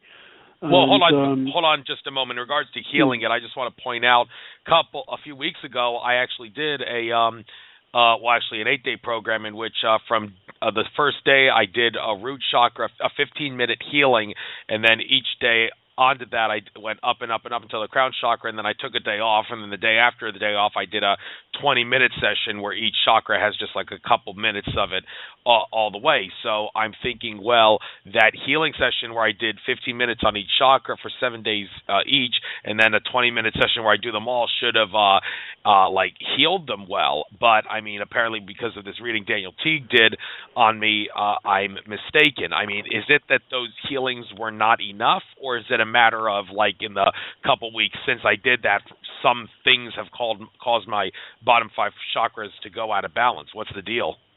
Well, I don't know the answer to that, but I would say that it's a gradual process. I mean, when I spoke to this person, when they said that my chakras were completely like blown out, it was like a TV set that had been blown out. He said, well, give it 3 or 4 months, which is not what I wanted to hear at the time, because I was like, it's a complete mess. So it's going to take 3 or 4 months. It's a gradual process. But it's energy, isn't it? So it's the change in the energy. And I'll tell you the one really interesting thing about that I think is important, or, I've not discovered, but personally discovered, it resonates with me, is that the chakras are always represented as geometry, aren't they? They're always represented as kind of sacred geometry in a sense. So with the monks, for example, when they paint the mandalas, and so what are they doing though? They're kind of working together, aren't they? And they're doing these perfectly synchronized drawings, and it's almost and if you look at the mandala and the way it's kind of designed, and the way you can do it, there's some brilliant YouTube videos actually. Grow your own mandala, okay? And so you do it. It's actually really simple, but it looks so complex. And what we're actually doing is, is it not? Well, because it's so harmonious, is it not resonating with the underlying structure of something? So you could say these are cymatic. They're so harmonious because they're cymatic. So these cymatic frequencies. So these are the kind of sound waves, or the patterns you get through sound. So I think people have been doing this for thousands of years, with 100 years, whatever, with plates of metal and a violin bow, for example, and with some sand on the top. And you create these patterns. And more recently, people like Dr. Yumoto doing experiments with water and crystals and this kind of thing. So when you kind of talk to these crystals, so to speak, you could say Hitler or something, or you could say love or something. It creates different patterns. So if you play different music at it, it has different patterns. There's different sounds of different patterns.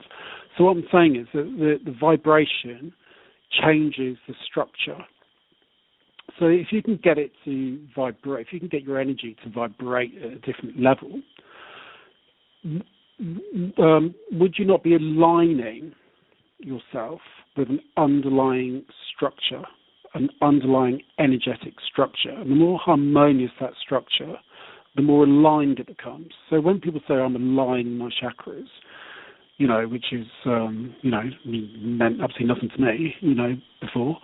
And I'm thinking, well, actually, what they're trying to do here, they're not trying to actually, create a channel. So if you've got everything lined up, if it's not lined up, it's like a blockage, isn't it? So things aren't lined up, it creates a blockage and the energy can't get up.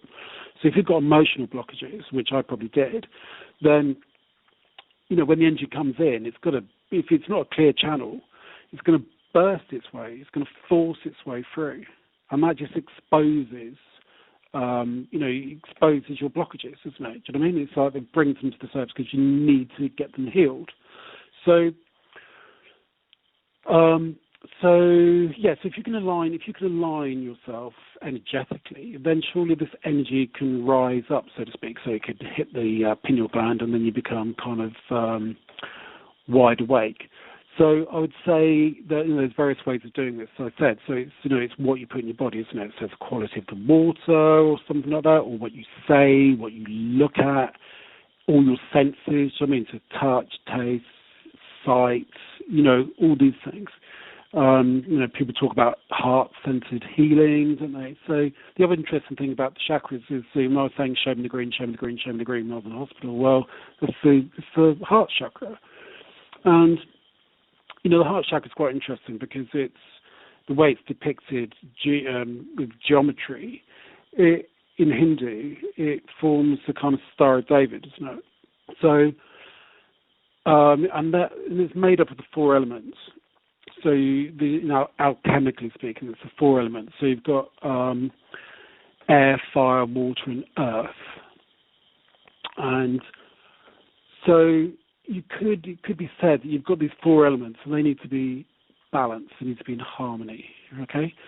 So, in order to do that, you create, if they're in harmony, so these four elements are in harmony, so it's kind of an alchemical process. So obviously with alchemy, it's it's the changing of the lead into gold, isn't it? So, which is a metaphor for the soul. So you're trying to turn what you are today into something better. So you're chasing this holy grail.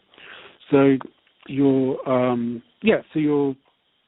literally trying to change yourself. You're literally trying to change your consciousness. So when people go off, doing yoga or whatever they do, and they're kind of chanting and doing these vibrations and, putting the tongue on the roof of the mouth, they're trying to stimulate, I presume, the pineal gland, do Kundalini yoga, they're trying to get this energy to come up. They're trying literally, people don't do things because they're happy necessarily, do you know what I mean? Or they feel really brilliant. If you're feeling really brilliant, you probably wouldn't. Well, I don't know, but it could be said that you wouldn't necessarily do something. You're only going to do something because you want to change something. So, if you're hungry, you go and eat. Do you know what I mean? This kind of thing. So if you're unhappy, you want to make yourself happy. If you're, if you wanted to change your consciousness in some way, so you do that, through yoga, and you do it through vibration, and you do it through chanting. So this is alchemy, isn't it? This is the alchemy, and the alchemy is it's a metaphor for enlightenment. So this is the Holy Grail, and this is why there seems to be a connection again with the Freemasonry. Do you know what I mean? This idea of the Holy Grail, or with the kind of chasing a treasure, isn't it? So you're chasing after something. So that kind of comes back again to the kind of hero's journey, doesn't it? So this is idea that you're chasing something. In order to do that, and you can relate this quite easily, I suppose, in a way, to the chakra system. So, you've got these challenges and temptations, or you go into the abyss. So the abyss could be your emotional blockages, for example. And so it's the battle, it's the battle to overcome like light and dark. And so it's the balancing of the two pillars of polarity. And the other thing, which I will mention actually, because I know we're kind of running out of time a little bit. So the other thing about the body, we're talking about the body and the energy system and chakras, and I've got it on the article, which I think is on the website, but we'll kind of mention it quickly. It's that you're talking about the body as a temple article? Yeah, that's right. Yeah, it's the body as a temple. So yeah, tell us about that. Tell us all about that article. What that's all about. Okay. Yeah. So. So we're just going to say one other thing. So this kind of hero's journey, it's like an archetypal story. So you'll get it in, Indiana Jones or something like that. I mean, so everything's fine. You go off into the temple. You're trying to find a treasure. Do you know what I mean? So and everything works out happily in the end. So in order to do that, you have to overcome these challenges, and you have to go into this kind of darkness, or there's always like a good person, or you're fighting evil or something like that. So it's the light and the dark, the St. Michael thing again. And so there's a polarity of energies, you could say. So to go back to the Hindu thing, you've got the Ida, which is one channel, Pingala is the other channel, Sushumna is the other channel. And if you attach the chakra system to that model, okay, so you lay the chakras over the top, and then you've got buildings like Chartres, which is just south of Paris, and there seems to be some kind of sequencing within that building which lays perfectly over the chakra system, or so I've read. I've not been there. I haven't tested it out myself. I'm just going with what I've been told or from what I've kind of read about. So the other interesting thing about alchemy is the alchemical marriage, isn't it? So people talk about the balancing of polarities in the middle pillar. So I would suggest that the church is laid out like that, and you have this, I think I mentioned before in the conversation, so there's a central pillar, which is the aisle, okay? So if you take a classic marriage, so you know everyone congregates, it's all very lovely, and you've got the groom family on one side, the female family on the other side, or the bride's family on the other side. So you've got like the representations, if you like, you could say this, of two energies. And I'm not talking about male and female energy, but there's a kind of way they're represented with the sun and the moon, for example. So if you're outside St. Paul's and you look up, which I know all about, unfortunately, and or fortunately no. So when you stand outside above the two main pillars, you've got on one side the sun, on the other side the moon. So one side the sun, I believe, is male, and the moon's more female, kind of ethereal. So what you're trying to do in alchemy is you're trying to kind of amalgamate, but balance those qualities. And those qualities seem to be balanced around, like a joining or a union. So this is like the divine union. And if you look at some of the symbols in alchemy, you have the, I can't remember what it's called now. So it's like there's a one head. There's one body with two heads. One's male, one's female, and it's like. I can't think what it's called. Well, it may come to me in a minute. So what you're trying to do is join these two together. So I would suggest that the marriage ceremony, which we all kind of just take it face value mostly, is actually a representation of this. So it's a representation of the alchemical marriage. So you enter the temple, you enter the church, so you come in at the base of the spine, okay? So this could be the doorway. This is the entry point. And or it could be kind of the exit point as you move up. So you're moving up the church, you're moving towards the altar, and you're moving towards the crypt. So when you get up the top and you have this kind of ceremony, and you kind of exchange rings and all this kind of business, so it's like a balancing. It's like you give me, so I give you something, isn't it? So it's kind of a balancing. It's like a metaphor for balancing, and then the ceremony's kind of finishing, and then you kiss. So it's like this. You may now kiss, so you kiss, so you're joined, and you're joined forever, and you're going to be happy ever after. Do you right? So you can be there forever. You can be there for each other, and then the tradition then is to lift the veil. So is that not a metaphor for the veil? The veil of illusion, perhaps, because you're at the altar, you kind of pass the heart. So in Kundalini, I've heard this from someone, and she said to me about Kundalini energy. And she says, well, once the Kundalini energy is past your heart, she said, that's it. That's it. There's no stopping it. It's going to go up. It's going to carry on. And it's going to hit the pineal gland, and that's it. It's kind of crucifixion. It's like ego death. And so what I'm saying is that when the energy hits the pineal gland, you kind of wake up, and the veil of illusion is lifted. And I know people can find connections where there aren't any, but I think that's there's quite a strong point there. I haven't researched, I haven't really looked into anybody else's opinion on that, but that seems to be the kind of obvious thing with me as far as the body's concerned. So that kind of resonates a little bit with the chakra system, isn't it? Because you're trying to balance energies all the time. And with that, you create this divine union. You have a divine union with God, or a divine union with your inner temple, or something like that. So, yes, that's kind of interesting. So, the other thing I was going to say, actually, quickly, because I know I've only got 10 minutes. So, well, before you get into that last thing, I just have a quick question. Sure. it says in my description, you're heavily influenced by the ancient spirits of Egypt. He now finds resonance with the ancient Hermetic teachings. Yeah, I talked about Hermetic teachings when I had Neil Kramer on my show for a little bit and what that was and if it ties into the god Hermes in any way. So just for those that don't know what that is, could you briefly touch on that for a moment?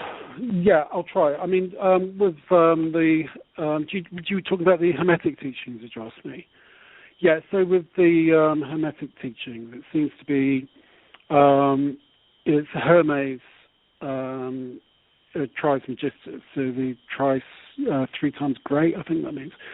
So Hermes seems to be an archetype, so to speak, and it seems to have come from Thoth, so who I mentioned before. So there's different ways of looking at this, I guess, but from what I understand, they're really ancient teachings. So in the description, I've kind of read the Egyptian Greek wisdom texts from the 2nd and 3rd century. Okay, so fine, that's one kind of description. They're mostly presented in a dialogue in which a teacher, generally identified as Hermes, enlightens a disciple. Okay, so you get back to this idea of like a shaman again, don't you?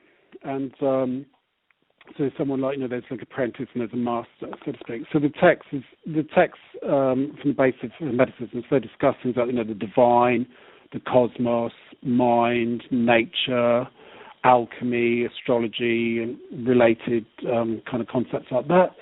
So, so they're ancient wisdom, or it's ancient wisdom, and I would kind of question the description, which I was looking up today, and the 2nd, 3rd century, because it seems to relate to Thoth. So Thoth is he's also kind of responsible for the Emerald Tablets. And I haven't read them, okay, but the emerald colour is kind of interesting again. The green's coming up again, which is kind of interesting. So it seems to be some people would say it's related to Atlantis. And so, whatever that means to anybody. But, I mean, it seems to relate to this kind of what we were told is myth and legend.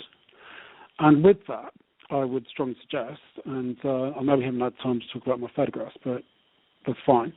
Hopefully they can speak for themselves.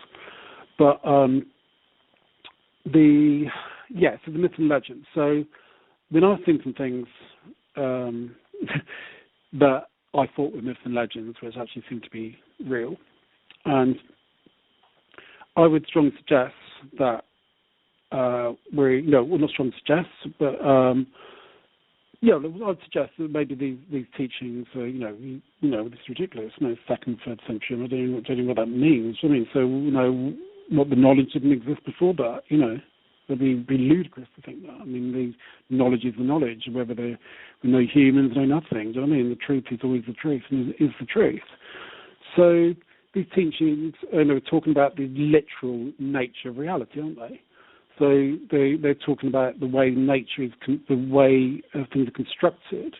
And I would say that this instruction is to tell us about the true nature of reality. You work it out. You work it out through mathematics, cymatics. You work out through looking at nature, kind of the Osiris kind of connection. These people talk about nature as a gateway, don't they? So if I was Cathar, for example, who were deeply influenced by the Hermeticism, as I said to you earlier, they thought that the nature was, if I can get this right, I mean, nature was, it was dark. It's like a dark place where it's kind of an evil to keep you in the earthly plane. So now, if you follow certain Hermeticism, you could come to that conclusion because you're actually saying, well, yeah, I've worked out the structure of the universe. I mean, these are these kind of platonic solids. Okay, so if you go to the Freemasons Hall, for example, platonic solids everywhere. So the platonic solids, go way back. I've got something written down here about it, but they represent they're goes back to geometry again. And what they do, they air, fire, water, and earth again. So they're the four main elements. Sorry, one second. Yeah, so they're the four elements. So if you put the fifth element in, which is spirit, the ether element, so it's the spirit element, then surely the spirit's in there, which there's loads of space for, because there's so much space in the actual reality, isn't there, in between, Deepak Chopra, actually, that's why I mentioned that book, talk about, things are 99.9% space, so there's plenty of room for spirit. And the people, the Egyptians would say that, or lots of cultures would say that the world is made up of our ancestors. Now, when I look at my photographs, and I've taken thousands of photographs, and I've really studied them, I've seen archetypes within nature, I've seen Pan, I've seen like kind of gnome kind of characters, it's crazy, kind of like leprechaun things. And if anyone's on my website and is able to look at it, I know you said there was a bit of a problem with it before, I don't know why that was. So the very last couple of pictures, actually, if you go down, and I think one of them is called something like Jack Sparrow or something like that, okay? So the reason I put that on there is because it's a pirate, okay? And it seems to be like an archetype. So I was on holiday, I was in one of the islands in the Mediterranean, and I was kind of walking around, and I was like, I've seen them all the time anyway, so I wasn't really surprised. I thought this one was particularly strong. So this one, it's like a pirate, and I was in a cove, it's all the classic things, kind of piratey things. And I was like, well, this is kind of weird, isn't it? Because that looks like Jack Sparrow, okay? And it's in the rocks, it's built into the rocks, even like the hair's there and everything. So people talk about the gods being around us in the stones and the statues and all this kind of stuff. So there they are. I've got photographic evidence, in my opinion, that is the case. So you could be arguing that we're made up of the gods, we're made up of the dead even. So when you talk about the dead will, I think Michael, go back to the Michael thing, the dead will rise or something like that. So when you say the dead will rise, I don't think we're talking the zombie apocalypse here. I just think it's that the dead will become visible. Do you understand what I mean? The dead will become visible, so they'll rise into your consciousness, perhaps, not rise up like some kind of demons. Do you know what I mean? Or they're going to rise into your consciousness. You can actually see what they're made out of. And the interesting thing about someone like Jack Sparrow, for example, which I know we're having a bit of a bizarre conversation, but the interesting thing about Jack Sparrow is, well, where do you see him? Do you know what I mean? Well, in the films. Well, who controls the films?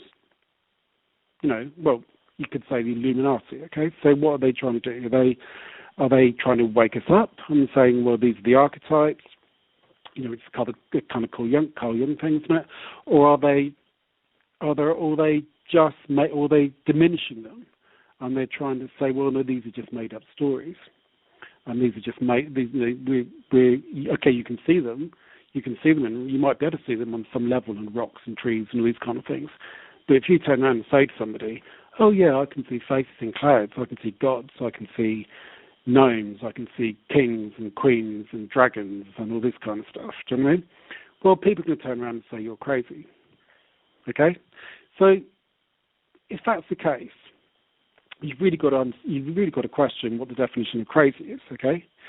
So if it's from what I'm saying is true, then, and with my history, when I was sectioned and everything, it's like, well, really, who's the crazy person here? Who is the crazy person? And what is the true nature of reality? And you've got to question also, what is the motive behind psychiatry? What is the motive behind the justice system? What are they there for? They're there to shut down. They're there to keep you under control. These drugs, I would also say that, this process, this initiation process, how chemical process is, it takes a long time. But in certain cultures, you'd be seen as the wise person or the shaman. Do you understand what I'm saying?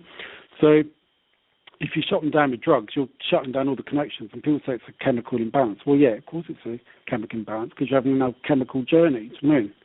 So, your body's changing, your vibrations are changing, the balances are changing. If you shut those down, you can stop the process. And if you stop the process, you're never going to come out the other end. And then you get diagnosis. You get people, getting pathologized and put on drugs. And if they don't take their drugs, well, then they're sectioned again. I mean, it's an absolutely horrific. And you could say that it's criminal. It's beyond criminal. You could say it could be argued it's intentional because they do not want people to wake up, and they're telling people that they're mad when they're actually not mad at all. They're waking up. They're looking into other dimensions. They're going into other consciousness. So it's a massive subject. I mean, the interesting thing about it is that they came on. One of the reasons I came on is to talk about photographs, but. I mean that is kind of hugely important. So when we talk about when we talk about the gods, and you talk about the whole thing comes into kind of reincarnation as well. And we talked about judgment, didn't we, earlier? So the idea is to escape this mortal coil, so to speak. So if you go into the hall of judgment, you see these gods, you go, oh my God, it's true. Do you know what I mean? Religion's true. And then you go, oh my God, it's terrible. I'm a sinner. I've got to go to hell, right? So, but if you look at them and go, oh my God, it's only the demiurge. Do you know what I mean? Just ignore them. They're just oh my God, it's the evil oppressor. So don't give them any credence. And then if you recognise that as what it is, because you're in the first level, say the first bardo or something like that, then you Tibetan Book of the Dead, you can pass on to the next bardo. So you can go into I don't know which one it is, a clear light or white light or something like that. So you go, well, there's just those guys, do you know what I mean? So then you move on, and then once you understand the true nature of reality, you understand the true nature of your oppressor, so to speak. So you could say the pharaohs are oppressors or revers are oppressor, right? So once you understand the true nature of that, and you see yourself as a divine, supreme being, you realise that for some reason, and that Amit character is after your soul. So, the soul seems to be linked in the Kundalini. So what are they after here? They're after your energy. So this comes into kind of energy vampire stuff, doesn't it? And vampirism and regeneration. So the Kundalini is regenerative. So it could be said, could it not, as an idea that some of us have this Kundalini. I'd say, all humans have this kind of Kundalini energy, so to speak. And there might be certain factions or certain bloodlines that do not have this energy, and they're after it. And the only way they can get it, capturing that energy, or they'll kill you, or some kind of sacrifice or something to get this energy. And you really have to wonder what's going on, when you look around the world and what's going on in all the ancient lands, what's going on in Syria and all the destruction of Nimrod and these amazing palaces and everything. And what are they actually after there? These lands are really, really important, and all the bloodshed and everything. So that's a lot of release of energy and bloodletting. So it's a spiritual war more than anything else. And I know we're running out of time, so I'm going to mention one more thing, actually. So I'll go back, way back, beginning of the story. And I said to you that I went to my friend John's house and he read the tarot cards, and one of them is the Fool, and one of them is the Tower. Yeah, so the Fool is dancing along, as this massage therapist, Reiki person, do you know what I mean? Thought I knew the world. And there was a cliff, and I was so looking up in the clouds, funny enough, that I didn't see the Fool. And the Tower is obviously representative of the ego, and you get this in the vision of Ezekiel. And the vision of Ezekiel, you could do a whole program on that, but the vision of Ezekiel is hugely interesting because it contains the four faces of man. And the four faces of man being the four evangelists, the four faces of man being the Coptic jars, the four faces of man being the guardians of the gate at Nimrod. So you could say that if Ezekiel has seen this vision and these chariots, whatever it is, or gods coming out of the sky, and this birthplace of humanity, you've got to ask yourself what all our troops are doing over there. Are they guarding something? What are they after? Saddam Hussein, is he like an amazing kind of like a hermeticist or something? What was he guarding? Were these portals or something? Are they stargates? Or exactly what is it they're after, and all this crap about terrorism, you know, and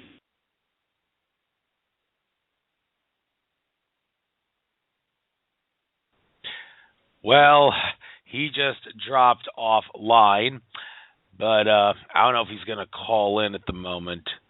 Sean, if you can hear me, I guess I will wind it down now. He was about to wind it down for me.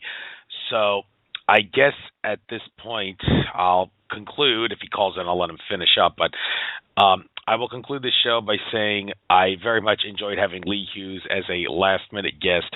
This was a very, very interesting interview from both a life story and an educational perspective. It's a rare gem when you got a guest on the show that can keep the audience on the edge of their heels talking without having the host having to speak on his show. But don't get me wrong, I certainly would love to have had the chance to speak on this show. So I did speak, just like I get to speak on all my shows, and I love it. Well, radio host doesn't like to speak on their shows. But anyway, it's not so often where someone can just keep going and going and going and have the audience on their edge of their heels like Leigh Hughes can with intermingling all these subjects together.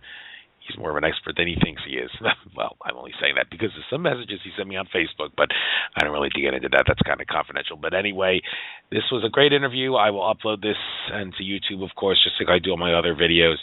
And with that being said, Alan Stockdale is supposed to be the guest on my show next week, although I noticed on the show guests I wrote maybe March 9th, meaning that maybe it wasn't official that he would come on. So if he can't come on, I guess I'll do the show myself, unless, of course, Sean can find another last-minute guest for me or someone else contacts. But like I said, I do maybe need a little practice doing shows by myself, so it wouldn't be such a bad thing if that was the case. So I guess I'll bring the show to an end.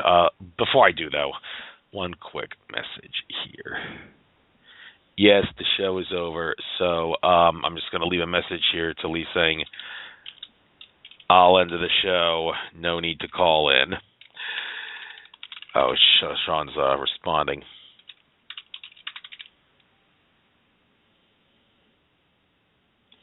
No, that was not the feed over. That was just the disconnection for whatever the reason. The feed ending would not cause that.